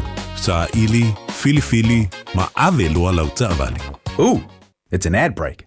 Perfect time to be reminded that winter immunisations, including flu, are available now. Schedule them in at bookmyvaccine.nz or with your healthcare provider. And hey, you might get to tick it off your list before the next ad break. Le Shine Dental, lau whaliwha inifo wha amoemoeina. Lātou te whaia fōwha te alanoa ngō unifo, ia so lulu taitasi. Te le awala me whai ona tutongi ai lau tong fitinga. A whio mai loa i le 5.5 Great South Road Manukau, Bevili mai le 2.5 o no whawha, 2.5 o no whawha. Mo le Shine Dental, e ia inga whapito. Sunga o whenga whakao elo ka wale fō maunga Max Ila. Se inga uka amilo i au kilangi. Mo koe fōi mai lawa i o Tara i le Tire World and Auto Limited. Lea ma o aiso skoi ngā meg ma pa uka wale. A ole me piko sidi. E ngā le lua lima ka alalwa ia so le kokongi. Le Tire World and Auto Limited e te maua i ta wale ma pa utau ngō fia ia New Zealand antoa. Mo fo i se ti mag wheels mo so se tu ai ngā ta wale ma le telo isi au unanga. Warren Up Fitness i le na ole se fulu tala pia i wha i lo i eina e wha afafonga le Radio Samoa i nei wha abitoa. Talia wins quotes, cue cards, maisi. Walang lo le Tire World and Auto Limited i le luafi tutasi tolu o mo pa uta avale. Po le luafi tufa tolu lua o mo le fale inisinia. Tau wāre sambas walima i watolu a mo. Male tantununga lo. Maruia le tae le lofa malanga le leo le tata matai le langi. Tatu umalava masona i tina sa pi sila wa le tae au. Te pena ta maiti i la onga ma lo le sai. Ma lo le whato toa. Ma lo le whapalpale foi. O tātou whaputunga o ana mo atai ao. Pesera mo oi. Whabera koksa mo mar kofe.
O le tina mea uli, malana tama pae o Elisabeta. O le soifuanga wha le tina wafa. Po o awhita o a mawhatianga, e puno wa i pea. O se tasi le nei o tiu te o lo mata wina pei to tono le atunu. A mata mai le titi whatoa a mata o naru le a onga le tene titi po le tamai titi. E muli le tina e ave. E nofo ai, e moe mole ai, moe nofo ai lalo se la au. E whaatalitari le teine tai le malo longa, tu watu le mea ai alana tama. To e nofo, se e tu ua le aonga, to e tu watu le whanguinu, ona whato a o le fale. E whape nā po i la, te tiu te tau ave le neiti nā mea uli, isi ana tamo Elisabeta. I le tasi la tai au. Na whape atu e fo i tene titi ilona tina, ona o whaisi tuai ona ngā ioia, ia le tina mo le mea ai. Mo le la ho i le aonga. Tina, tau ia le aonga le atu wai. Se whaatali, o lea e tope lo mea ai, ona tau ai lea. Se tau ia le atu wai. Ia tango mai la e lau atu aonga lea, sa sa vali su e sa sa vali. Ua fiu le tina ma le tene titi e tau fi ta vale, e le ai ma se ta vale na tu, ona tu e whapea tu fo i leo le tene titi o Elisabeta. E apea sa sa vali ia, o le atu wai le aonga. Ua sa vali, ua tau nuu i le whana aonga. Io na alu fo le tene titi le aonga, ia o sa wha ia ni fo le tina i lalo le la au, i ma wha talitari le tene tai le malo longa, se ia o na moe le tina, a o leo o ta le malo longa ta mai ti aonga. Ya, tu o. Se mai ai soka. O ia tu soka la ai peta. Se le ai whaatali la, e to obu mai lau mea ai le lau tina. Se la ai lau tina? Ala whaatali mea la au lai. Ia te tuo? Ia, lei. Ole tina ala Elisabeta. Masalu, ka ilu. Mato le mea uli o le whawhini. Tina. Fela mea ai, lea wa tal ma lo longa. Hau whaatali mai au woi o. Oi, wa tal ma lo longa. Ia, tango mai la e lo asolia. Le nai te tonu lau mea ai, a ai em nai au wo. Awa pita tele o, awa se pita. E se pita, o lo tina ala. Oi, alama wa e pisili ai. Elo na winga to te le sali tono lau tina ala. Ia wale leila, aila ma au tau mea aina, ule fia ai foi. Ta alofa whapafonga au tau. Amo ia lea tene titi. Na ona whaalongo tu lava pe amo sia le lanwolo na tina e ana woa onga. Hita loa, le fia ai.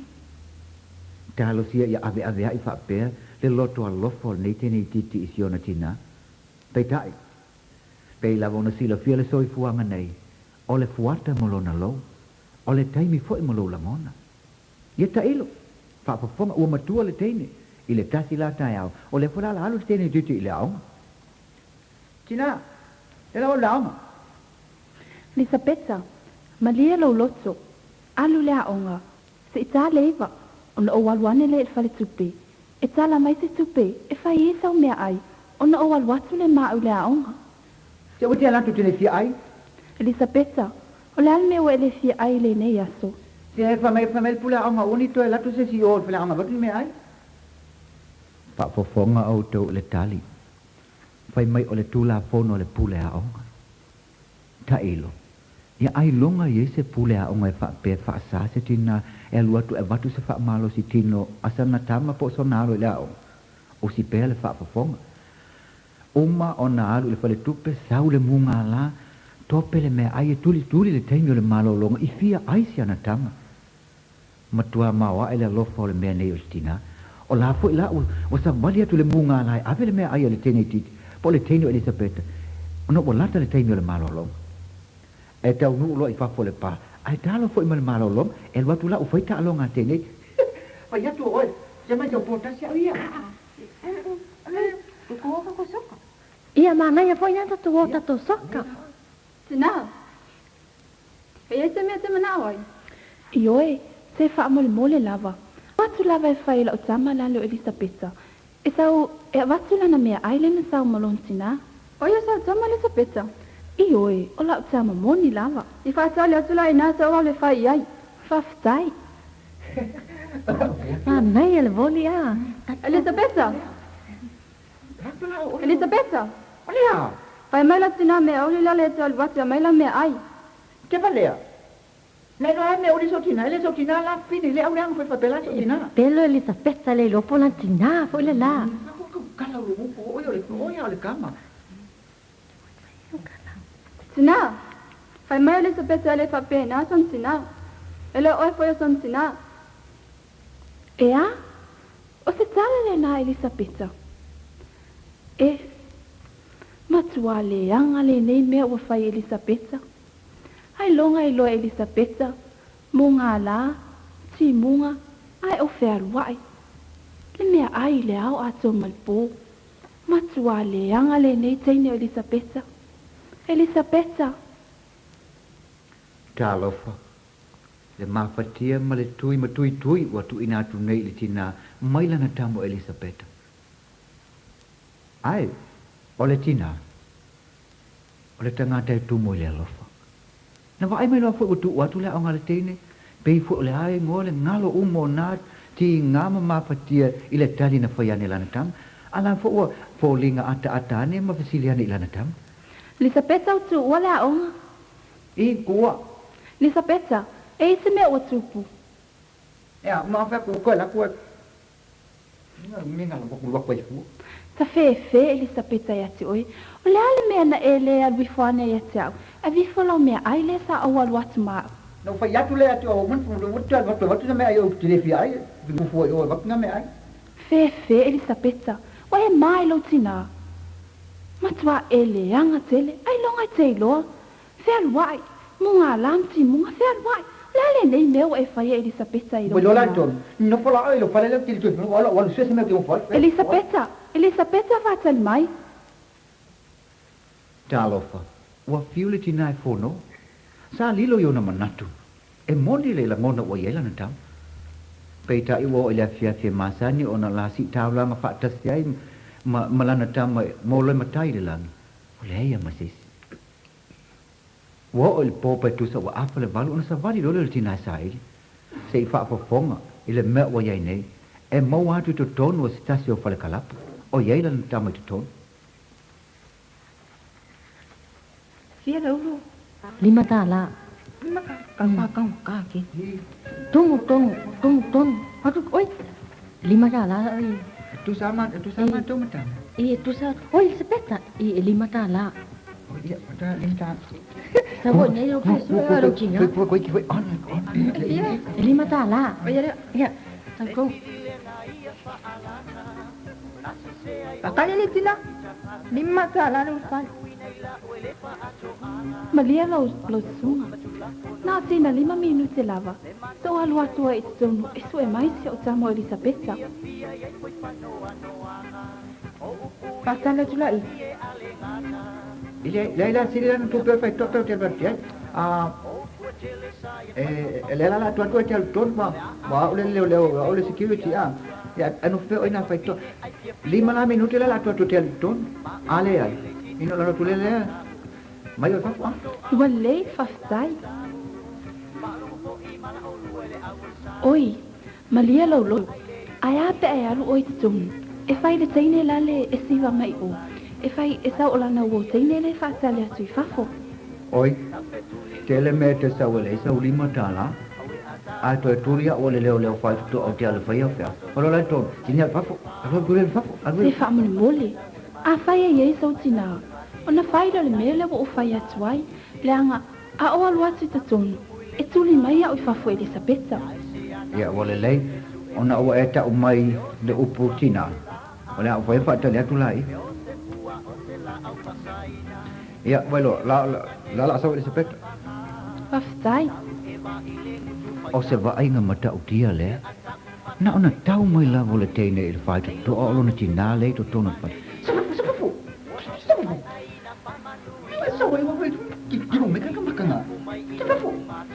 Elisabetta, salta il fale. Oi, o faccia o tutto se un dia oi. Si che fare che va. Elisabetta, la le nei meu e faia. O lava le na. Tau tau le fale. Ko saulu se meu kia lenga ma fai le meu ki fai ai. Elisabetta fa mol mole. Fa longo mai lo tina. Wow, kom. Elisabetta fa mol mole. Elisabetta.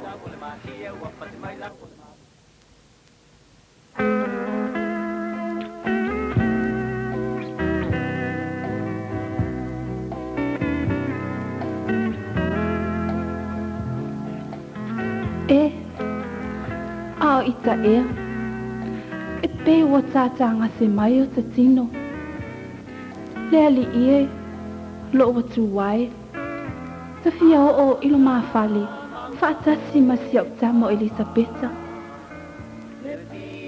Tralo fo pe ai una lana lenga ilo na matai na oi la le fale ma umai lo mo na soifu uane ia nisio ai na la te tua oi ile pa a ofu le tina ma te ule le fale. Ona alwa tuele o papine o mena itai le fale tkalapu. E sa ili mai le tene titi o Elisabetta. E lomo i ai le pa la vela tu. O le fa la o tu tonu le papine o mena. Ile fale kalapu. Elisabetta. O au na te mala mai ai. I o ele fa lono ko ai o le fa mole Elisabetta. Olha. Mai ui. Ia lo fa mai a tia. Tau le fale. Na sina tani po lava. Ona e tu sa wela ia le. Alo fa mai a tia. Tau. Ona e tu sa wela ia le. Wela la tu. Anu la oi le se o mama tu fie no la tu le. Si va vera to le betta. Ja, okay. O siva le tele titi. Pe ia wala mona yo na tino le fe au na sau ia te. Ona ia fo i lo le levo le po yo talo la fale. O te unu unei lu mo le fale.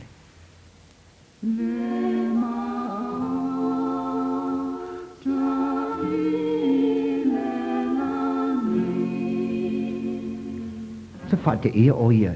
Ia pesena o sau lu mo le fale. Awa nei pesena.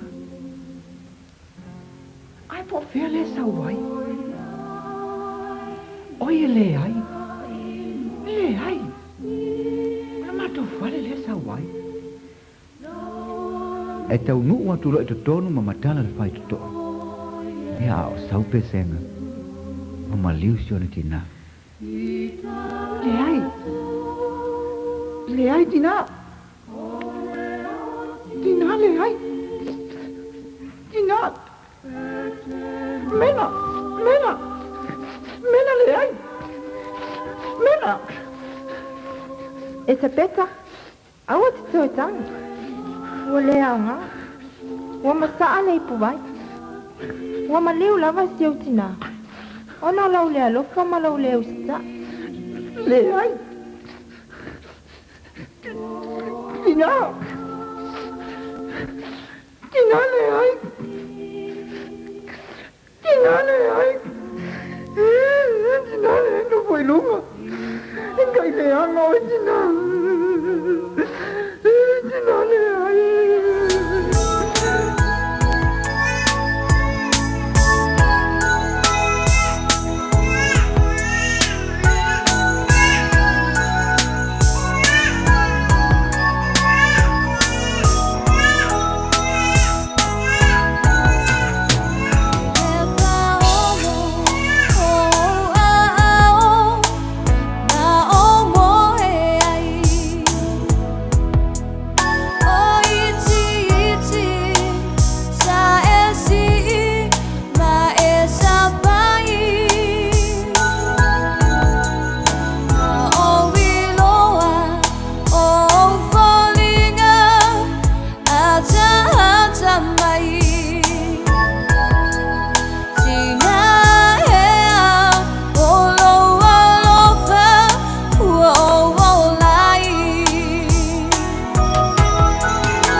Maria yo po fai valu en lau mata me alofa tina. Ia tātua ngā tu mole sa tina. A mai al peselea ia ona tāta whato whale mora nei fwoi tai au fau o whea lawa e whaafonga mara nei tai mara tai au tono lo mauta tono lo ta vale tono whawhainga ruenga man mai mo mai nunga Facebook mara YouTube mara ni sama. Ala whati atu al peselea mara penina o tia whau.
Ya samola tunu pele ya mayela yelo au vatolo lima ta o vato far ta malu le ta na bor nei for yes for really ya mo nei foi pa so ato amori atu fa monianga mo la santina tina o malaba le atu ma lo fa te te lava ta sia de lo fo le tu au le sa fa pe to mo to ma ye mo o to o ma sia so santina tu mo fa monianga ma le ta ta matai la fatu e le tina fo yo sia matu ka le sia le fa tu o so ina tine si tia ya Manuela Santina Matina Omo si matu ka si Avandale PIPC ya faltua fo ima tina Omo Samoa na tina matu tu Omo le tino alofatu ya tu mo le tele level Santina fam talanga wa pa papa la fa fo mal ne ta mal ne verso ato malu be fale fina ngalo ai Manuela va la Santina fa talo fa tu pesela fe sola e wili tavita. Happy Mother's Day. Tina Omo Samoa for the weekend. Stay safe and stay warm. Take care and God bless. Tō whasefo. Ao o nofo pēr na wao ino maa inga malutina le tasi aso. Ono o whaile se manatu whape ia te ao. Masa o tusi nai rosi tusi. Ma tuu i lunga le lau lau. ai o lo ese atu mal fale. Ma ina ua taunu mai lo tina ai le fale. Sa ia mawaina la tusi. Ma o upu ia sa tusi ai. Tina ea. O te manao ia e te tongi ina mai e te au tupu e moa o ngā wenga ia. O le sasa ina le vau. E 5 tāla. O lo taina mai o alala mo le tāwhi i asa uma. E 4 tāla. O lo fuluina o ipu i le tele o taimi. E 3 tāla. O lo taina lo tota i taia uma. E 2 tāla. O lo te wina moenga i taia uma. E tāla. Ma le au whai. E se fulu ma le 5 tāla.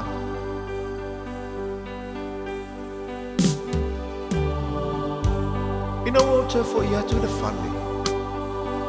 Ua le ailo tina. A o upula nei o lana tusi. Sa o taua veina o ilo manawa i masina iwa. E le aise te tongi. Sa o whaasusu ma fufanga ia te oe. E le aise te tongi. O te moe tau langa i po uma ma whaama whanawhana ia te oe pe a manu. Ma o te talo mo oe. E le aise te tongi. O te pupula fo'i le ao atoa ma le pō ma si i oe le whale mai pe hae mai. E le aise te tongi. Sa o whalawa lava ma tu inatu oe le a onga ma te tongi lawa onga. E le aise te tongi. Ma o le te tongi te tu inatu i a te oe mo nei me oma. O lo uola, o lo uolofa, o lo umalosi atoa. E tausia i oe. Lo utina. O le tumu i le anga lo wha. Vea oe ma whaola i le ainga. Te le whaafiti pua puanga. E ngalo whapewhea i le tina. Whanau alana tama male tinga. Nā loi matau le alofa. E iona mfonga i teimi o pua puanga. O umatai. Nilingi mai lo manuia ilo utina.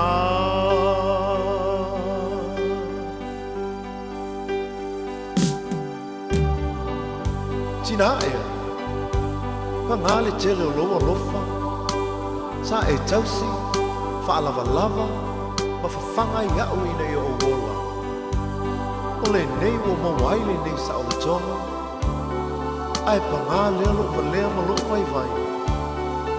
Tina ea, ia ea lofa, whaamanga mai. E lena tai lona lofa, ai tuina te foi lona ola. E whetai ai ia mapua puanga. Ai le whaafiti ai le alofa. Ai mai whaamanga lo mai lo utina.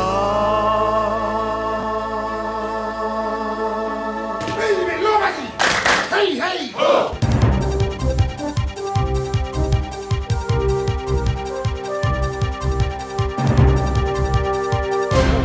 ne mo le tioni sila Pasifika mo lang no tapoi mai just atu mai me poni o fat teleina ele os fainga ni te ulo pa tele actor David Seymour ai fala tongo fast longa na malo I don't ta wai e yesu ingo anga mai pulenga o le tioni sila a to fat tulanga na malo ya na pon fatonu ile tadia le tioni sila o matwai pui ai le tu ma o tiona tala ile kia mala ia in ia o fainga fa porkiki ile ta ua i se fam talanga fa pe lama ti ai fa tu tuanga o tanga talo tele male tu nunga ato to i fa la tonga si mo ai fa yon serie le tu ni sila mali television di sila ta ia fa unga na fa tele nanga runga por kalame ale the platform i de baso mo vai e o se fa ai ile nei fa la tonga lua ma vai ngo pulenga sa o se fa ia si mo la to mai nei il fringa o ele le tu ni sila John Campbell ile na por kalame le morning report ilona falia sta leta tau ona yese fesini ona fi flinga pe ati tiro ya initi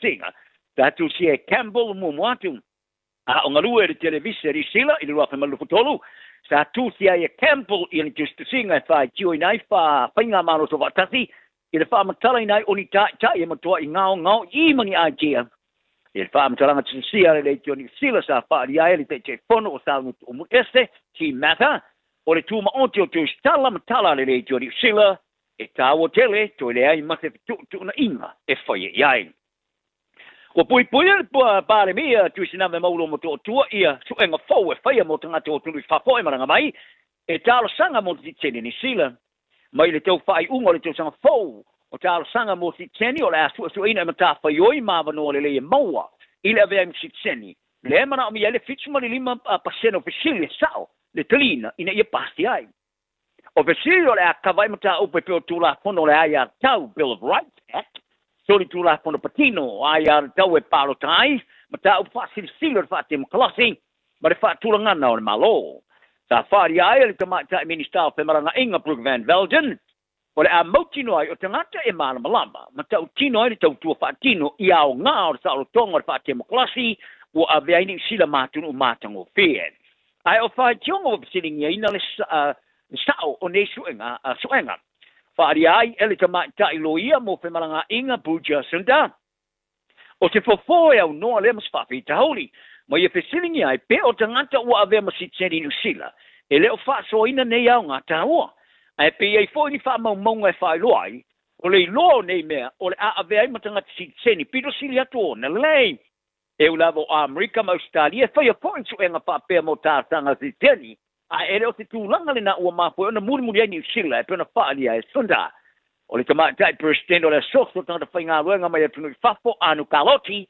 ele o moto no fo ine swinga mai ta wai o le peola le o langa file mo ni sila ma le usta io tu la fono ele mana o mienka nga te fa ia swinga mo ni vainga ma le taime sa unia tuaitanga ta mo si tseni ua mai alava fa solo ine swinga ese ile telo taime mo vita ese pena ta ua kaloti as a faria election ile proclame the morning report when now se toi te no swing o tilo ia o lo ia ise no ai o temere o compania ta ina ile toi te wino nei swing o si tseni fo o longa ia e te tau ia ila tu ona mafai on alfia ia fainga fai mamango o fesile winga ia e palo tai ma le fata o tonga o fainga malo o le alfia i mtanga te Charles tanga ia ona pasir fitsuma limpa sino fesile tas a pasia o le tau fonga fo ma ni mtanga runga mata upo le vai papo la tu falia o tangata Charles tanga o le au tula mai fa ono on to mo fai pasia ni swinga in tono le vai tino le luto sanga e pe ona vai vaina ile le lo rifo ma le tos fu nga wenga o swinga o tula mai umi le fasu 5 minuti e tili ss e luos fulu e fai ai le filinga o le tuno Costa Rica wa ave ma tunu lona suma le tolo le fengainga mo fainga pa anga le pastika le comprehensive and progressive agreement for trans-Pacific partnership I oloa e whaaru whafo ni sila ile atunu I Amerika o ngā tonu o whata o te benefiti mai ai ili tau tanga pō. Wa ave ai mā tunu ulo na lua e ioe e awai I lea mā lia ngai whafo ese maurua I sui awai o lea whaamtonga I se so o tuai I a Peritania. Whaari ia na minister whata wa inga ni sila Todd McClay. O le winga o le mā lienga o le silia le mariva su whapasene oloa e whaaru whafo ni sila Costa Rica. o le asa o loto e unua mani tuperotogi whaalaponga mai lasa momo lama e wha mamalu i nai le lua whema le rufufitu. Ma le iwa su mani iwa sene e iai ki tonu o le isi iwa su mani iwa tau sanga. Ma ia tā uai, o le wha wangu le wha lau te le atu le maarienga a le CPTPP e tā o tele more olo le sao fio ni sila i maketi e mana na uai. Pa te siai mani sila o ise tunu o sui a wai le maarienga Australia, Brunei, Jerusalem, Kanata, Chile, Japan, ia Malaysia, Mexico, Peru, Singapore, Britania, ma Vietnam. O se tina e kōa sa ia whapose ona e solia ma whanoi le olo na lava ka mai ti pepe tōto sanga a whasol muri lan ta avale lo atu lava ala ta avale fale. Ka wai sa solia li ta mai titi, sa solia ta mai titi a tomo whaile tina e whaavano se no whanga taonga le mūmola na whanau e ta aloai e peo na whaalongolongoi na whaamasinonga. O Christina Rose Kumeroa e tōsu te sanga. Sa whaasalenia na whaamasinonga whaaitumalo e kōa e le lulu. Ina ua mai ona i te o tino le monio le avita vale whaatamala. Ta mapo le whanu le ola Malakai Kumeroa Philip. E tu sa mari tustu singa ta whai o me monio le umia le rominga le Herald. Ta uan. O le whaala vlave sa tu pumai le whale lava. O le ainga la sumo mo i anuari lo afe mare rima. O Kumeroa ua mawhai neo na whai loro na ingoa ta e tau mawhai whaatuina se papui pui. I le ala ta avale alu ilo lato whale. E whaavanoa se no whanga taonga le mūmola na whanau ta awai. Ma ia whaasolo muni eri ta avali tua te puni ai le avanoa. Ina o tau mawhai e whaasolo muni le ta avali tua te puni ai le avanoa, mawhai ai te mai tio ese, peitai, ele i usta ia, peitai. Sa whai le mūla vai Kumeroa, na whaasolo muni le ta avali i tua. O te tala le whai toa matala no i tumai, ti male vai tasi, e whaatau tau i whafo. I le ata video sa po ina, o le whaalawalawe sa po ina, le whafo se. O na alu sa o sao le ta avali tua, ina u whafo se, o na tū le vai pingsingi, na i lo le vai tau fi. Ma ta tai ai loa ia Malakai mo sai lunga ni ta vale. O le tina sa wha manu li ai fo i le wha lave u whakalina e deonu spuli tula e whai ngā rungai wha la pitonga tingata ma se ia le sene mo se funu ma le lua masina. Ta longa, o le teine ta alo lau ka pi likia ta mai ta e kiwi fern ni usila o tesa pule o pata o toina e mo, lesa pata o toina e mo ta alo ilang ta along mo le tamarasanga state of origin mo le awa kuinsila ni le baso dei. Ma ua avea e foi o ia ma te ulua ta mai, tai ta alo ni sila, ta alo, ile ta amarasanga, ina ua tuia tu la fono, ole mwhaiona ta alo mo le ta amarasanga whastete a Australia. O pule ta whastete mai ko inselani, a ere a tole su tolo on tausanga, ua mwhaiona whatanga o ia whai masuia le awale maroon, ina ua mai ona whai swing o tu la fono le tumai nei, e whatanga ai tene ta alo whaavao malo ni sila ma engelani, ona si filia ta alo aing. O le au New South Wales, sa manu malo i talonga mo mua pastete le nei vai asa su tatileono, ai o pule sa vavina fifili te tonu, ina ula vea le ulu le tene i a Mackenzie Willie, ma ia kolosi ele le ne skoa mona na au i le nao le pau e fo i le nao le skoa. O le tama ta i luas fulu te usanga sa ta alo si ta alo malo stele, i le tisama le 5 minute o le ta alonga sa ta alo ai, e au fiema le tolos fulu ana poe, fa fao ne telepena le pui puinga a New South Wales, ma le selau ma le ona mita, le tamo mita sa tamo e ain. O le taronga lona lua, i le vao ni awe lua e whai ala sumari whao masina ne o me. O le iso i ngoi longa i le kapia ta mai tai o lato whai ngoi ina le taro sanga o le whao ngai no se polo la kapila i tiatu mo le lato tamari sanga o le series o le kapia ta mai tai o au tai to sumalini ma le W15 a le kelope, Global Series, i le ta mai tai a Zoe Harrison, o ia whai ngoi, o se whai unga piro silia tu le ona leanga o whaia. O le la po o le polo e whāti sa mali lima, le ai tusa mali tolu pasene, le ai titi tuai, i le polo la kapi mātani. Ai le tusa le mamafa ma le polo e lima le la poa. O le a whao ngā ina mo le tāmaru sanga i a se tema mo ki topa. O le a whai unga ina ua mai, o na whaia whātu te inga le kapi le rolangi mo tene tā alo i le tāmaru sanga le kapi te tu fitu e whao ngā i le polo.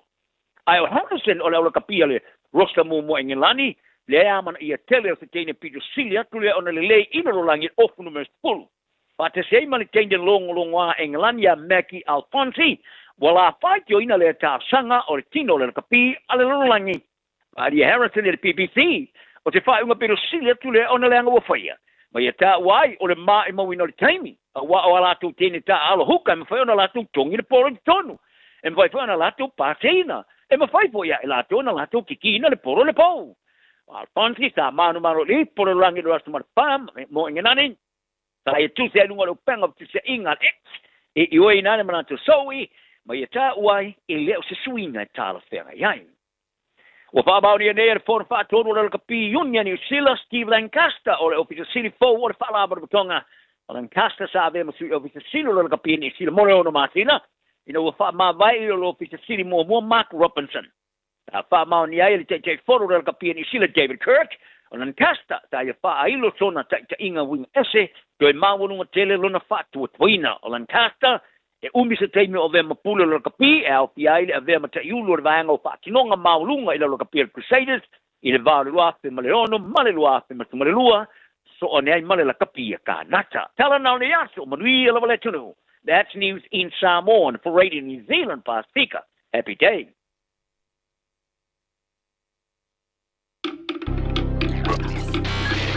Tasilima Ivatolu Amo Radio Samoa.